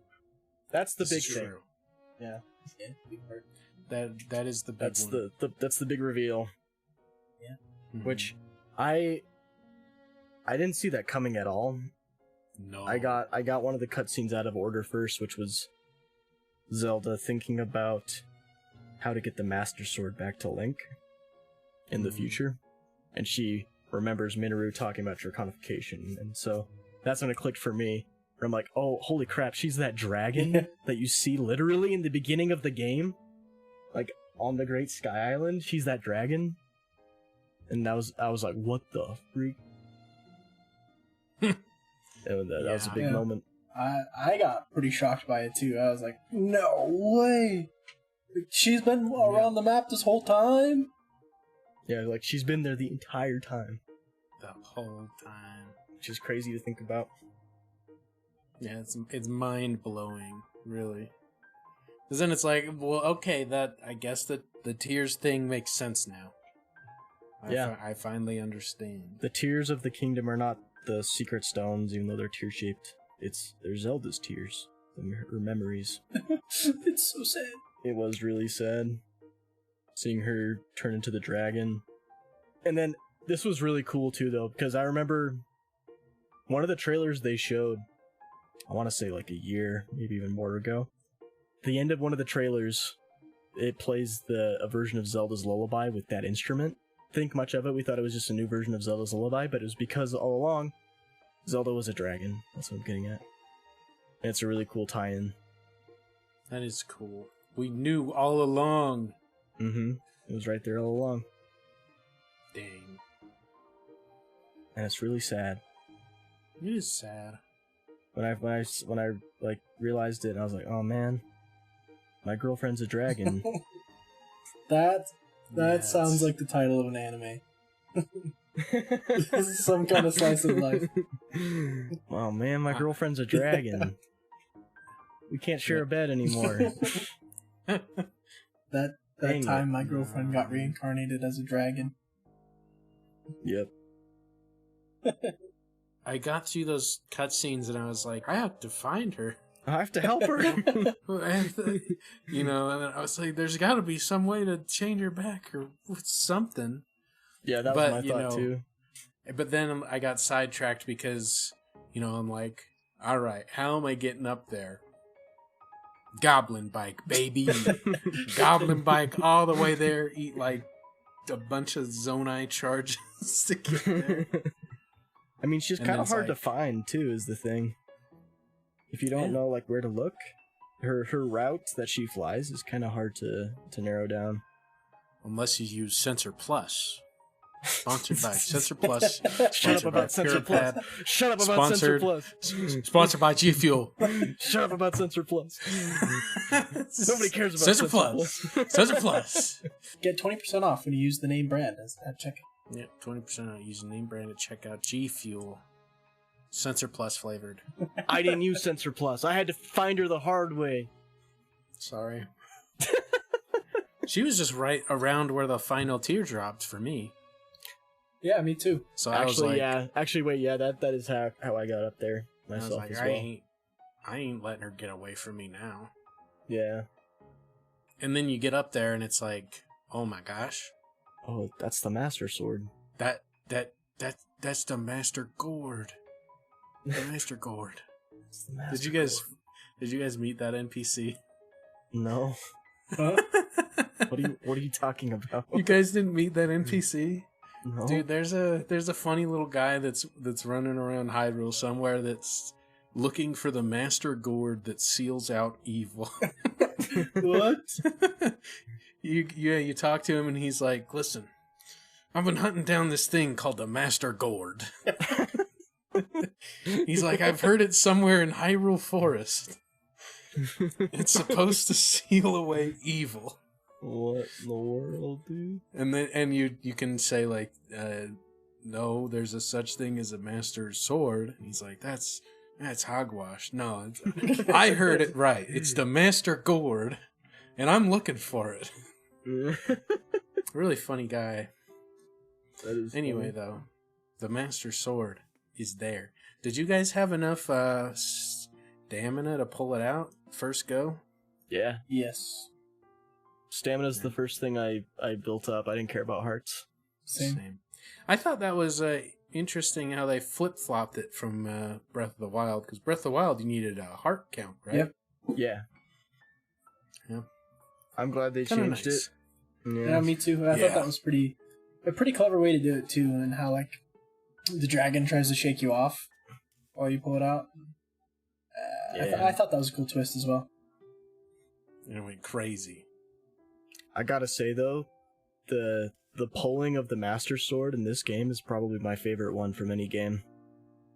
Right? Like the way, like Zelda pulls you up into the sky with her, up into like this ethereal heavenly cloud place, Mm-hmm. and she just like gently lets go of the sword, and you just gently pull it off of her. Like that's, it's so good. And then like Link holds it up like he always does, but then he's standing on the head of a freaking dragon while he's doing it. Like Yeah. that's so cool. Right. Holy crap. And then well, at least for me, I was sitting there like partially sad because of the darn that's the thing. cutscenes. It's sad too at the same time because you're like, oh, this is what Zelda. She sacrificed herself for this, and now she won't be able to turn back. Because you getting the Master Sword doesn't turn her back. She's still a dragon. Nope, still a dragon. Yeah, that was crazy. Honestly, so good. I thought about that moment for like days, and then Same. weeks. I still think about it sometimes. Right? It's just wow. Yeah, that was a really cool moment. Really, really cool and really, really sad, which I think marks a pretty good storytelling. Absolutely. Like the relationship with Zelda in this game is so much better than Breath of the Wild.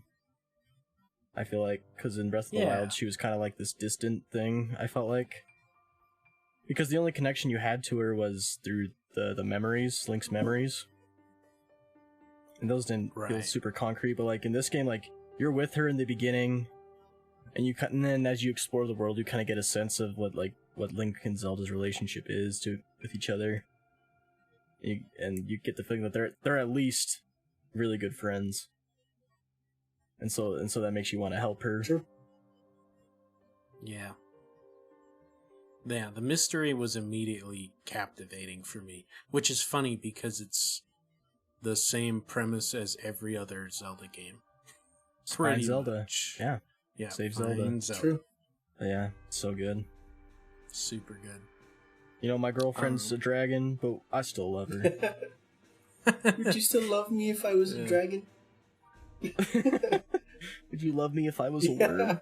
I love it. I've seen so much fan art of the light dragon on Twitter where they draw her like a sad puppy, like she's got like the big eyes. She's like shaking and like it just makes me laugh. Man. All right, so can we talk about Ganondorf now? No. We got to talk about Minoru. Okay, Minoru questline. Okay. Yeah, so there was a point in my playthrough, I guess I'll premise with my small anecdotal story, but there's a point where I had done all the dungeons, and I was like, every dungeon there has been some kind of problem over an area. Why is that still there?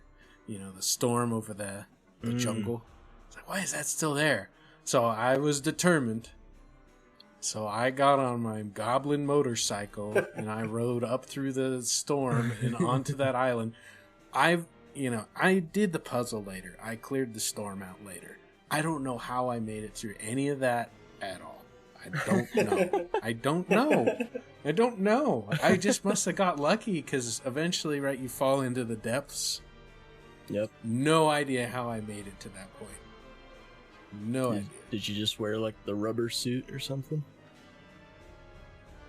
To not get struck by lightning?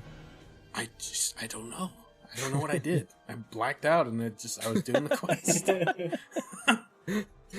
But I had seen a couple things online with the mech suit, and I had fought Master Koga, and so I thought that it was some kind of mod, like they just pulled in the mech from Master Koga fight. But no, it is a full on ability. Yeah, no, you get a mech suit. It is a mech suit. It's kind of bad, but you get it. It was cool for the dungeon portion, and then I almost never used it. Yeah, I was gonna say at the time when you first are making it, and then you make it, and it's like, dude, I have a mech. Let's go. Right. This is so sick. And then it was 20 minutes later, I'm like, I'm gonna put it away. Yeah. Yeah. Yep. Because you're like, oh, this is actually really clunky. Yeah. Still cool though. Yeah. It's better to have as an ally fighting with you than to actually write it. Yeah. Yeah. Yeah, I spawned in some Lionel horns and I put them on the mech, and I was like, go nuts, dude. Never used it. Have fun. Have a good time. I did like the battle, the arena for that dungeon where you fight against another mech or a couple variations or whatever. Mech versus mech. Like a cage match, yeah. Really getting me ready for Armored Core, you know what I'm saying? Yeah, get ready for Armored Core, baby. Baby. I did think that was cool. It was one of those discoveries for me that was almost on par with discovering the depths. I was like, there's a fifth dungeon? My mind was destroyed. I mean, it's kind of funny because it doesn't even say, that it's the dungeon. Well, because the actual dungeon is before you get to the Spirit Temple proper, if that makes sense. Right. Yeah. The construct facility is the dungeon where you get to the Spirit Temple. Oh yeah, true. I didn't even think about that. Yeah. Yeah. Spirit Temple is just where you have the boss fight. Yeah. It was cool. Then the NPCs were like, what do you mean that you've already got the Master Sword? You've already went and found the fifth sage? What do you mean that you've done all this all by yourself already? What do you mean you did this? You're ready to go fight Ganon? Okay, let's get everyone together, I guess. I don't know. So yeah, I did it. I just did it the normal way after you go to Hyrule Castle looking for Ganondorf. And then after that, then Purah's like, we have to find the fifth sage. That's when I went to the Thunder Islands and I cleared them out the normal way. Like a person. Like a normal person, yeah. Like a normal person. Not a freak that finds his way down there. Brute force is some kind of freak. Yeah, who would do that? That's crazy. I don't know. That's gotta be pretty stupid. A friend had told me that there was a fifth dungeon, and that's how I found it. And I ended up clearing it out the normal way too, but it was before I had gone to the castle. Yep. But yeah, it was cool. I mean, it's cool that there's a fifth dungeon. It wasn't super remarkable or anything, I'd say. But Minoru's a cool character. Yeah. She's like the spirit of Liquid Snake possessing Revolver Ocelot, but with a mech suit. That's not a good analogy at all. But I understood completely. That was probably the most clear I've ever understood anything. Just getting us ready for the Metal Gear Solid remasters coming this October. Yeah, what are they calling it? Metal Gear Solid Delta or something now? The triangle? Oh. Well, yeah, that's the remake, but the remaster of all the original games is coming out. Oh, that's what you're talking about. I see. Yeah. Yeah, okay. Yep, Anyway. We're not talking about Metal Gear. What did you guys think of Hyrule Castle? Do you guys... I thought it was okay. Yeah. It was fine. It's kind of the same as the first game. It was just a really cool... It's not a dungeon in this game, really, but... It's a cool area. Yeah. I will say, for me, it was way easier to navigate because I didn't have to deal with... dealing with moblins is way easier than dealing with guardians that are evil. True. And Very scary. true. Very true. That's my take. Yeah, I thought the boss fight was pretty cool too. How it was Zelda, but not Zelda. And you had to fight all those Bloom, Phantom Ganon stuff afterwards. I thought that was a really cool fight. And all your friends show up. Yeah. Yep, I All like the homies jump Ganon. That's when the companion system was cool. Yeah, that was one of the instances where having a bunch of goons on your team there with you was cool. Made the fight feel doable. Just because they soaked aggro for you, and that was a big thing. Yeah. Yeah, pretty much. True. Yeah. But it was really cool. And Ganondorf's there. He's like a big ghost or something. He's like, "Wah, I will kill all of you. Blah blah blah." Mm-hmm. Yep. He does give you the memory showing of like what he did during the imprisoning war. That was a cool cutscene. Yeah, I liked it. And he summons all the monsters and True, stuff. yeah, that was cool. Yep. After stealing his secret stone. Yeah. So should we talk about Ganondorf now? Yep, it is time. Cool. This Ganondorf is one of the coolest Ganondorfs we've seen in a game. He's also a weeb. He's a huge weeb because he's a samurai this time. Yep. I love it. That part where he screamed out that he had the power of God and anime on his side, that was crazy. Probably hangs out with Kingpin from Spider-Man. Yep. Welcome to my lair, Link-kun. Here on this wall, you can see my collection of katanas, imported straight from Nihon. Yeah. Yep, that kind of weeb. He's so cool. I'm glad that we got to fight him head on. Yeah, Yep. that was really cool. I was very happy that we got to fight him in his normal state, where he looks most like Ganondorf's of past games. Yeah. His normal Gerudo form, and then his Demon King form, which looks very much like Demise from Skyward Sword, which I don't think is an accident, because of the whole cycle of hatred and stuff thing that he's got going on. I thought that whole fight was really cool. The design of Ganondorf and the design of his demon form and the design of where you fight him, in the depths down there underneath the castle. Yeah, it's like really freaky. It's like really like organic and like veiny. Yeah. For some reason. Yeah. The art department in that section went crazy. It was super good. Mm-hmm. You walk into his lair and he's just like chilling in like a hot tub because he's trying to rehydrate from being a mummy or something. Yeah. Did you guys know? I didn't realize this until I saw it in a video on Twitter, but you can use the Master Sword to counter all of his projectiles. Wait, what? I didn't realize that either, but I did hear that on Twitter as well. I haven't heard of this. Yeah, so you know that Ganondorf, he shoots out like little magic bolts of evil. Yeah. And he has little waves of evil in the ground. You can just straight up counter those with a swipe of the Master Sword. What? And they'll go back and damage him. Yeah. Yep. Didn't realize that either. I mean, yeah, I knew that. Yeah. Obviously. Yes. Like, who wouldn't think to use that? It's such a cool fight though, because it's so cool to fight a boss that like has the same moveset as you basically. Like he has weapons of every type, just like you do. Yep. He can do a freaking dodge like you do that slows down time. That was so cool. It was really cool. Like it's awesome. I love that. And then when he goes into his Demon King form that his health bar goes off of the screen. Yeah, it just keeps growing and keeps growing. That was so cool. It was like a little fourth wall break. I thought that was sick. I'm in danger. It was like incredible moment right there. Just really sold the fight being just cataclysmic. And you know I rolled up in there wearing, the champion tunic and everything. Oh yeah. With the Master Sword and the Hylian shield.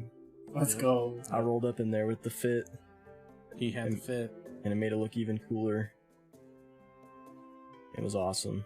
And then this is kind of going back to the flashbacks, but I think it's definitely intentional that, like, in the flashbacks, this Ganondorf story kind of reflects Ganondorf and Ocarina of Time. You know, like, he swears fealty to the king with the intent to betray him. Yeah.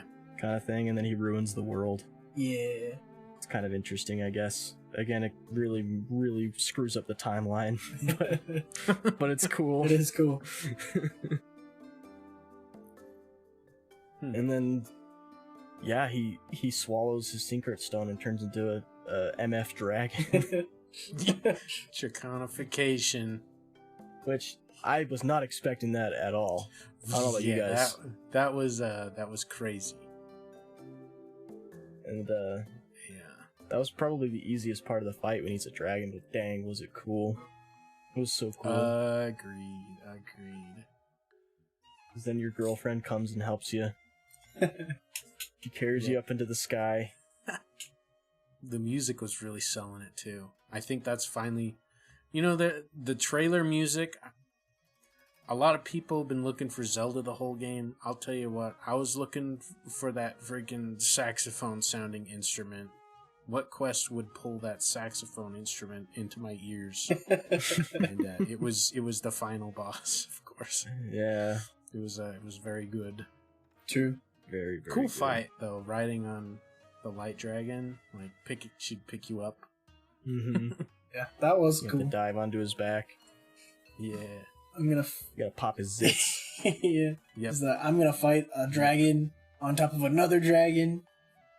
That was pretty cool. So that's the best way to do it.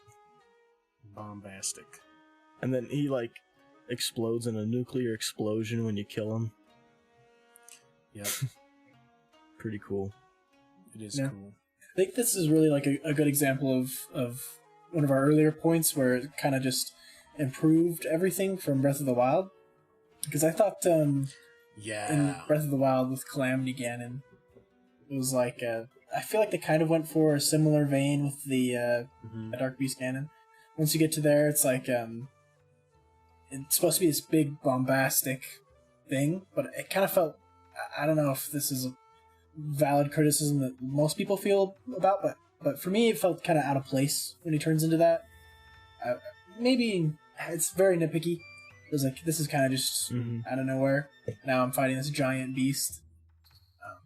But in Tears of the Kingdom, it felt very satisfying and very leading up to it. There was a good build up to it, and that reveal of him turning into this giant beast at the end with the dragon was just really well done, with the hints of, you know, Zelda turning into one by swallowing her secret stone, showing how it was a good lead up to it. Yeah, for sure. It made more sense of him turning into this giant thing than the last one did, in my opinion. Oh, did you guys make the connection between Ganondorf and Calamity Ganon?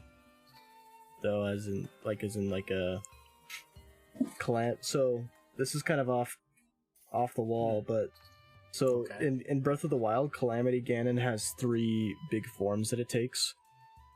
The ghosty form that it takes outside of Hyrule Castle that you see it in most of the time. Right. The creepy mech looking one that you fight for the first phase, and then Dark Beast Ganon, right? Mm-hmm. Like, that mirrors the forms of Puppet Ganon from Wind Waker, where at first it's a snake, then a spider, and then a boar. Those are the 3 forms of Calamity Ganon, so it was almost foreshadowing that Calamity Ganon was just like a puppet of Ganondorf. Oh! Which was really cool. I did not make that connection. That makes sense. Yeah, it's pretty cool. Huh. Me saying that Tears of the Kingdom just does everything Breath of the Wild did better. I don't want to say I did not like Breath of the Wild. I did really enjoy that game. Just thought I'd throw that out there so people didn't think I hated it. But you're right, though. Like, Tears of the Kingdom is just... Like, there's almost no reason to play Breath of the Wild again now that Tears of the Kingdom exists. Yeah. Right? Yeah. That being said, I really liked Breath of the Wild. It was great. It's just Tears of the Kingdom is objectively better. Yeah. Impossibly so. Yeah. True. Like, I just love this version of Ganondorf too. Like, even though the Triforce isn't really a thing and he doesn't have the Triforce of power, his whole motivation is still he wants power. He'll do anything to gain more power. And they kind of dip into it a little bit, that his original motivation was just that he wanted a better life for his people, the Gerudo, but that it just got twisted and warped over time. Yeah. They do kind of hint at that, which is really cool too. Yeah, this rendition of Ganon was really cool. I keep coming back to the art design. I like it when games really take character design and atmosphere and locations to the next level, and I feel like Tears of the Kingdom really nailed all three of those. Character design's amazing, the atmosphere and locations are amazing, and yeah, they did a really good job with Ganon. I thought every aspect about him was really cool. Mm-hmm. Yeah. I do just kind of wish they hinted at least at the whole overall timeline thing.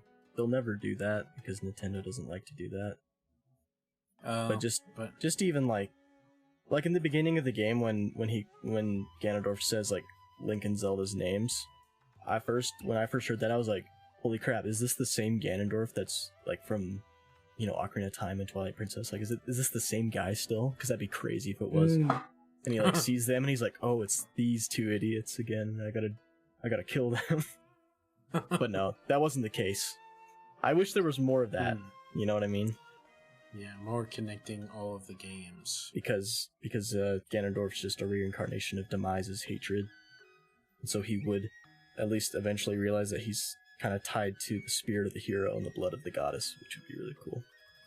Yeah. That would be really cool. But Nintendo, they designed gameplay first and the story second, which is totally fine. So they don't really do a whole lot of that. Yeah. One can hope. Yeah. There's a really good YouTube channel that I watch for like all the good Zelda lore. It's called Zeltic. If you want to check out cool Zelda lore, that's where I go to. I might have to do that. Yeah, me too. Well, we should talk about the very end though, the actual finale, which was awesome. Rauru comes back with his wifey. Yeah. Queen Sonia. And they turn Zelda back. Yay. Which I've heard some people say they don't like that this happens. Screw and that, I've heard dude. some people say that they like it because, happy endings are cool and stuff. I want a happy ending. Yeah. Yeah. It felt so good because you're diving through the sky trying to catch her, just like I catch her in the very beginning. I that was totally even fun. forgot about that. How did I? That moment was awesome. It's so good. Skydiving to catch her was... And the music's just swelling and all that. Link has his shirt off for some reason. Yeah. I don't know how that happens. I thought it was a glitch at first. I'm like, wait, is my shirt supposed to be off? What the heck? That's canon. No shirt. Canon. Yep. Then you catch her, and you're like, I did it! I saved her! I did it! Like, that's what you've been trying to do the whole game, is find and save Zelda. So you finally do it. Yeah, that moment was really, just to add to that same point, that moment was really, like, cathartic and satisfying. Yeah. Because that whole, like, lead up of trying to find Zelda, there's the imposter Zelda, you find out she's a dragon, and then she's changed back, just all the build up to it, and then the way that you're diving, like the diving through the air to catch her, and the music swell, like you said, it's all just, all compounds onto each other to this really epic, like, satisfying ending. I like that. Yeah. Powerful. Yeah. It was awesome. The only thing I can compare it to, for me, is the end of Kingdom Hearts 2. Same kind of payoff for me. Just like the emotional payoff, payoff I guess is the best word for it. It's the only other game that's made me feel that way.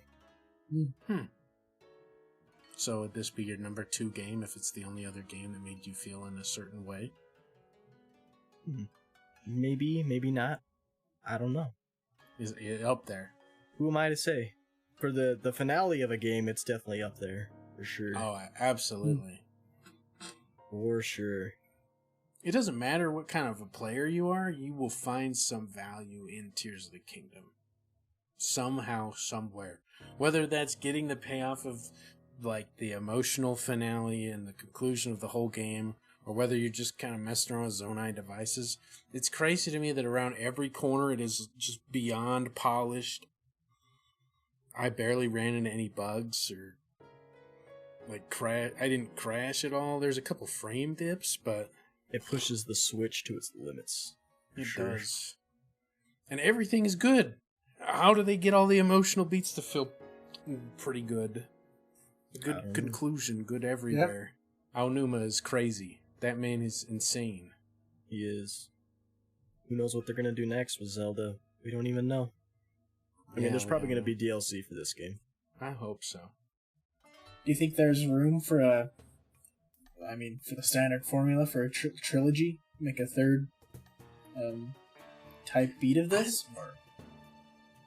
I thought about that, but I'm at the same spot I was when I thought about a sequel for Breath of the Wild.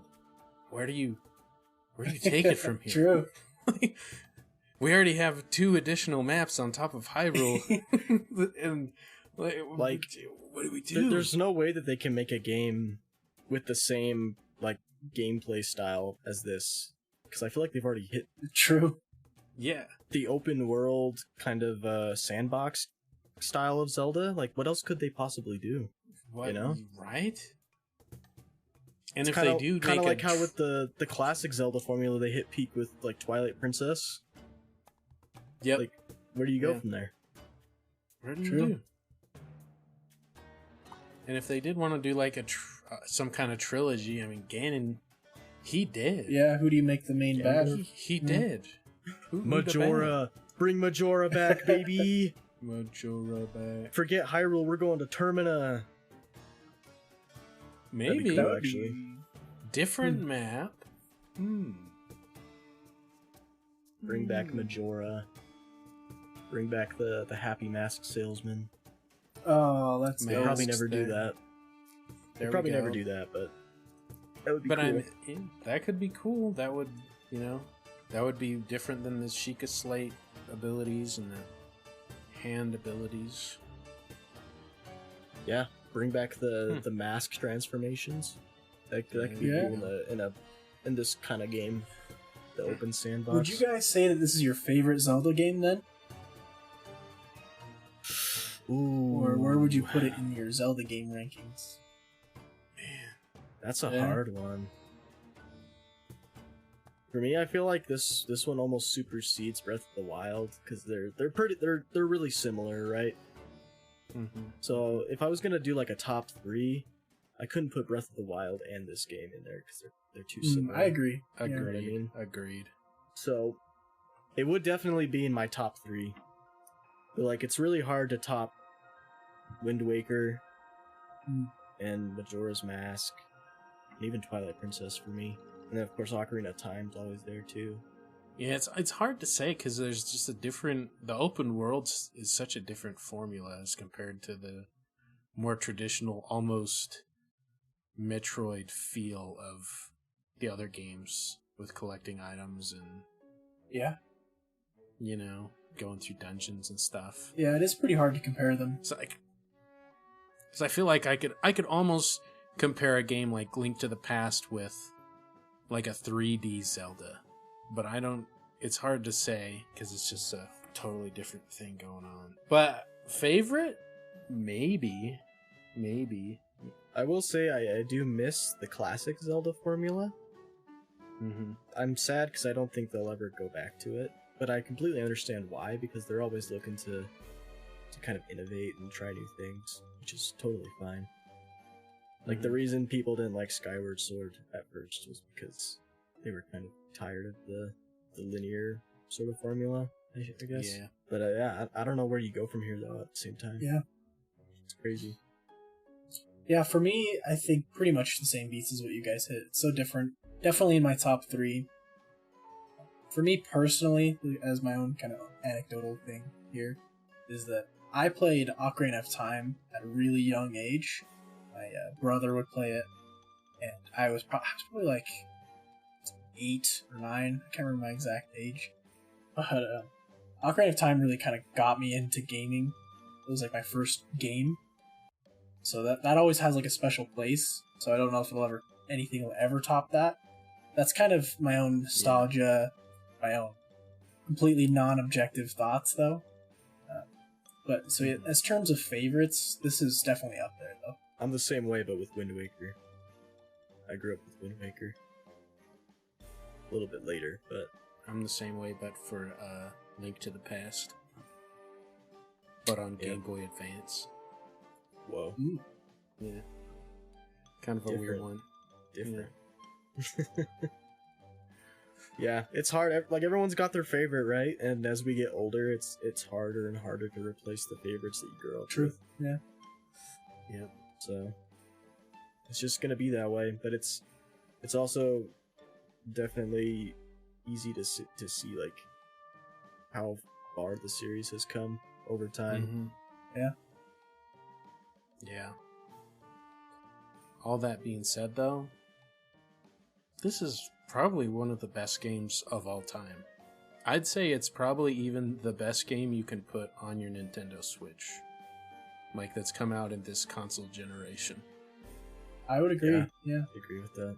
Like, that's kind of crazy, because I'm saying this is the best game that's come out of Nintendo in 6 years, or however long Switch has been alive, but I stand by that decision. Yeah, I don't think that's a stretch at all. I would actually completely agree with it. Pretty crazy to think about. Yeah, isn't that a little nutty to think? I was about to say, like, I mean, Super Mario Odyssey was really good, but then I think about it, I'm like, yeah, no, this trumps Super Mario Odyssey by a wide margin, though. Yeah. In almost every aspect.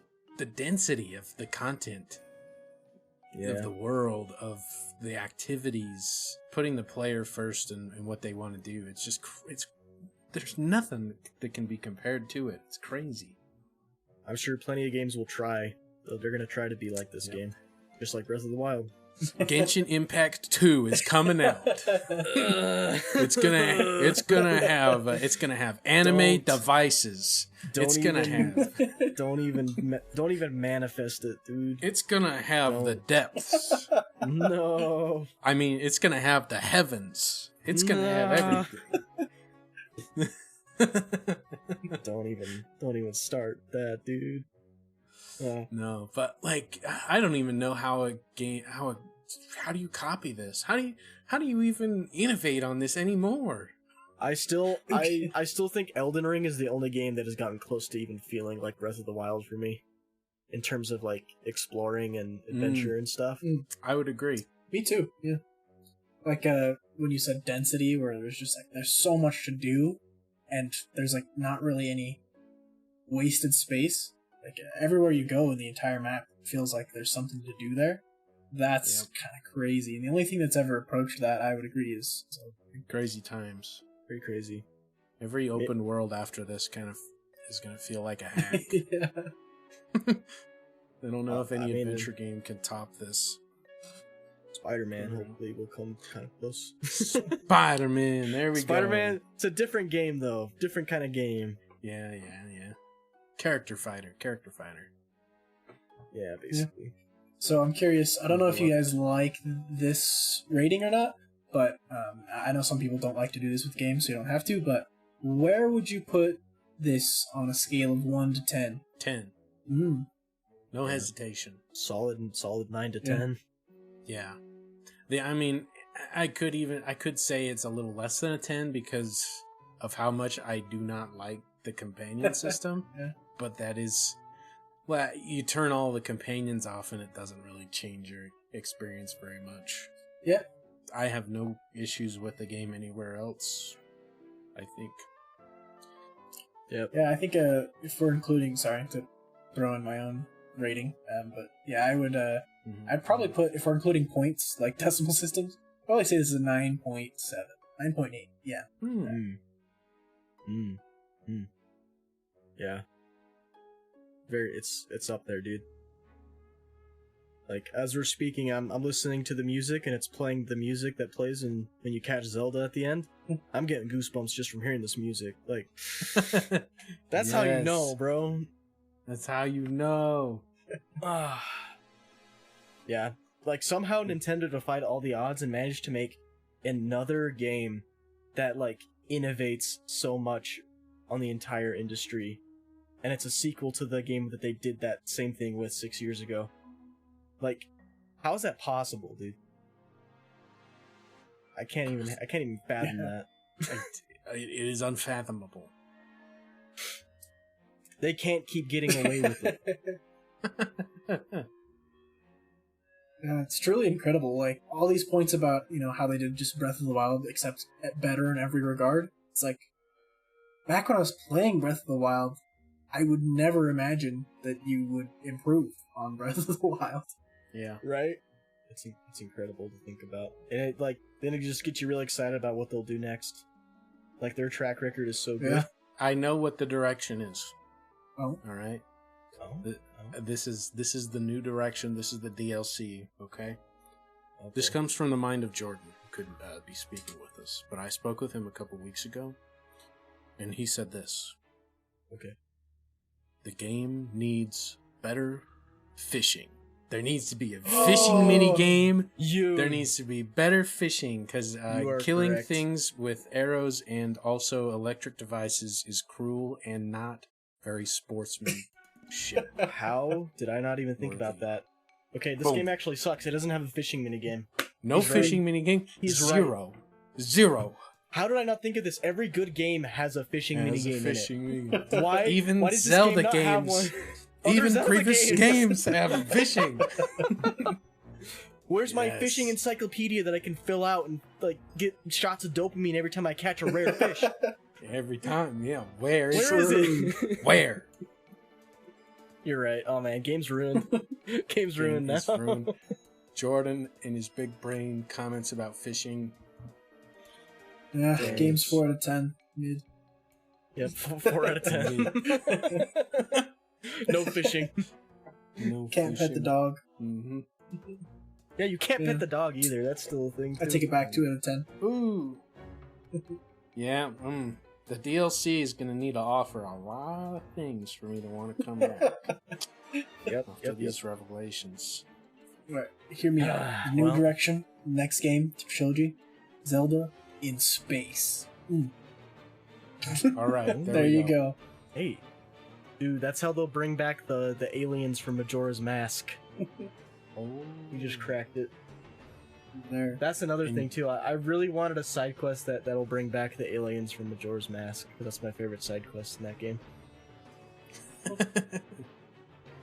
Maybe you have to fish for them. In the DLC. Oh, there we go. Yeah. I like the way you think. I try. Well, is there anything else that we forgot to talk about? I think for me, we've pretty much hit everything on the head. I can't think of anything else. It's been like 3 hours almost. Yeah, it's been a good one. It's been a good one. Yeah, I think, like you said, I think we pretty much hit everything on the head. I don't think there's anything else to really flesh out. Is there anyone you would not recommend this game to? And my answer is my younger brother who couldn't beat Breath of the Wild. That's the only person I wouldn't recommend this game to. That is the only person on the planet Earth who I would not recommend Tears of the Kingdom to. Did you disown him? Almost, but he plays mini golf with me in Oculus Quest. So. You had a reply to that so fast. What the heck? You're like I can't afford to lose this relationship. It's like you thought about this. The mini golf is too good. It's too good. Yep. Dang, dude. But I mean, there's something in this game for everybody. I don't know if it's bait or trolling or whatever, but it seems like some people just like the puzzles just don't click in their heads and they can't figure them out. Oh. And then they blame it on the game design rather than, looking within. I hate those. I know they're bait. I hate them. They gotta be bait. Like, I see those and I'm like, there's no way people are this stupid.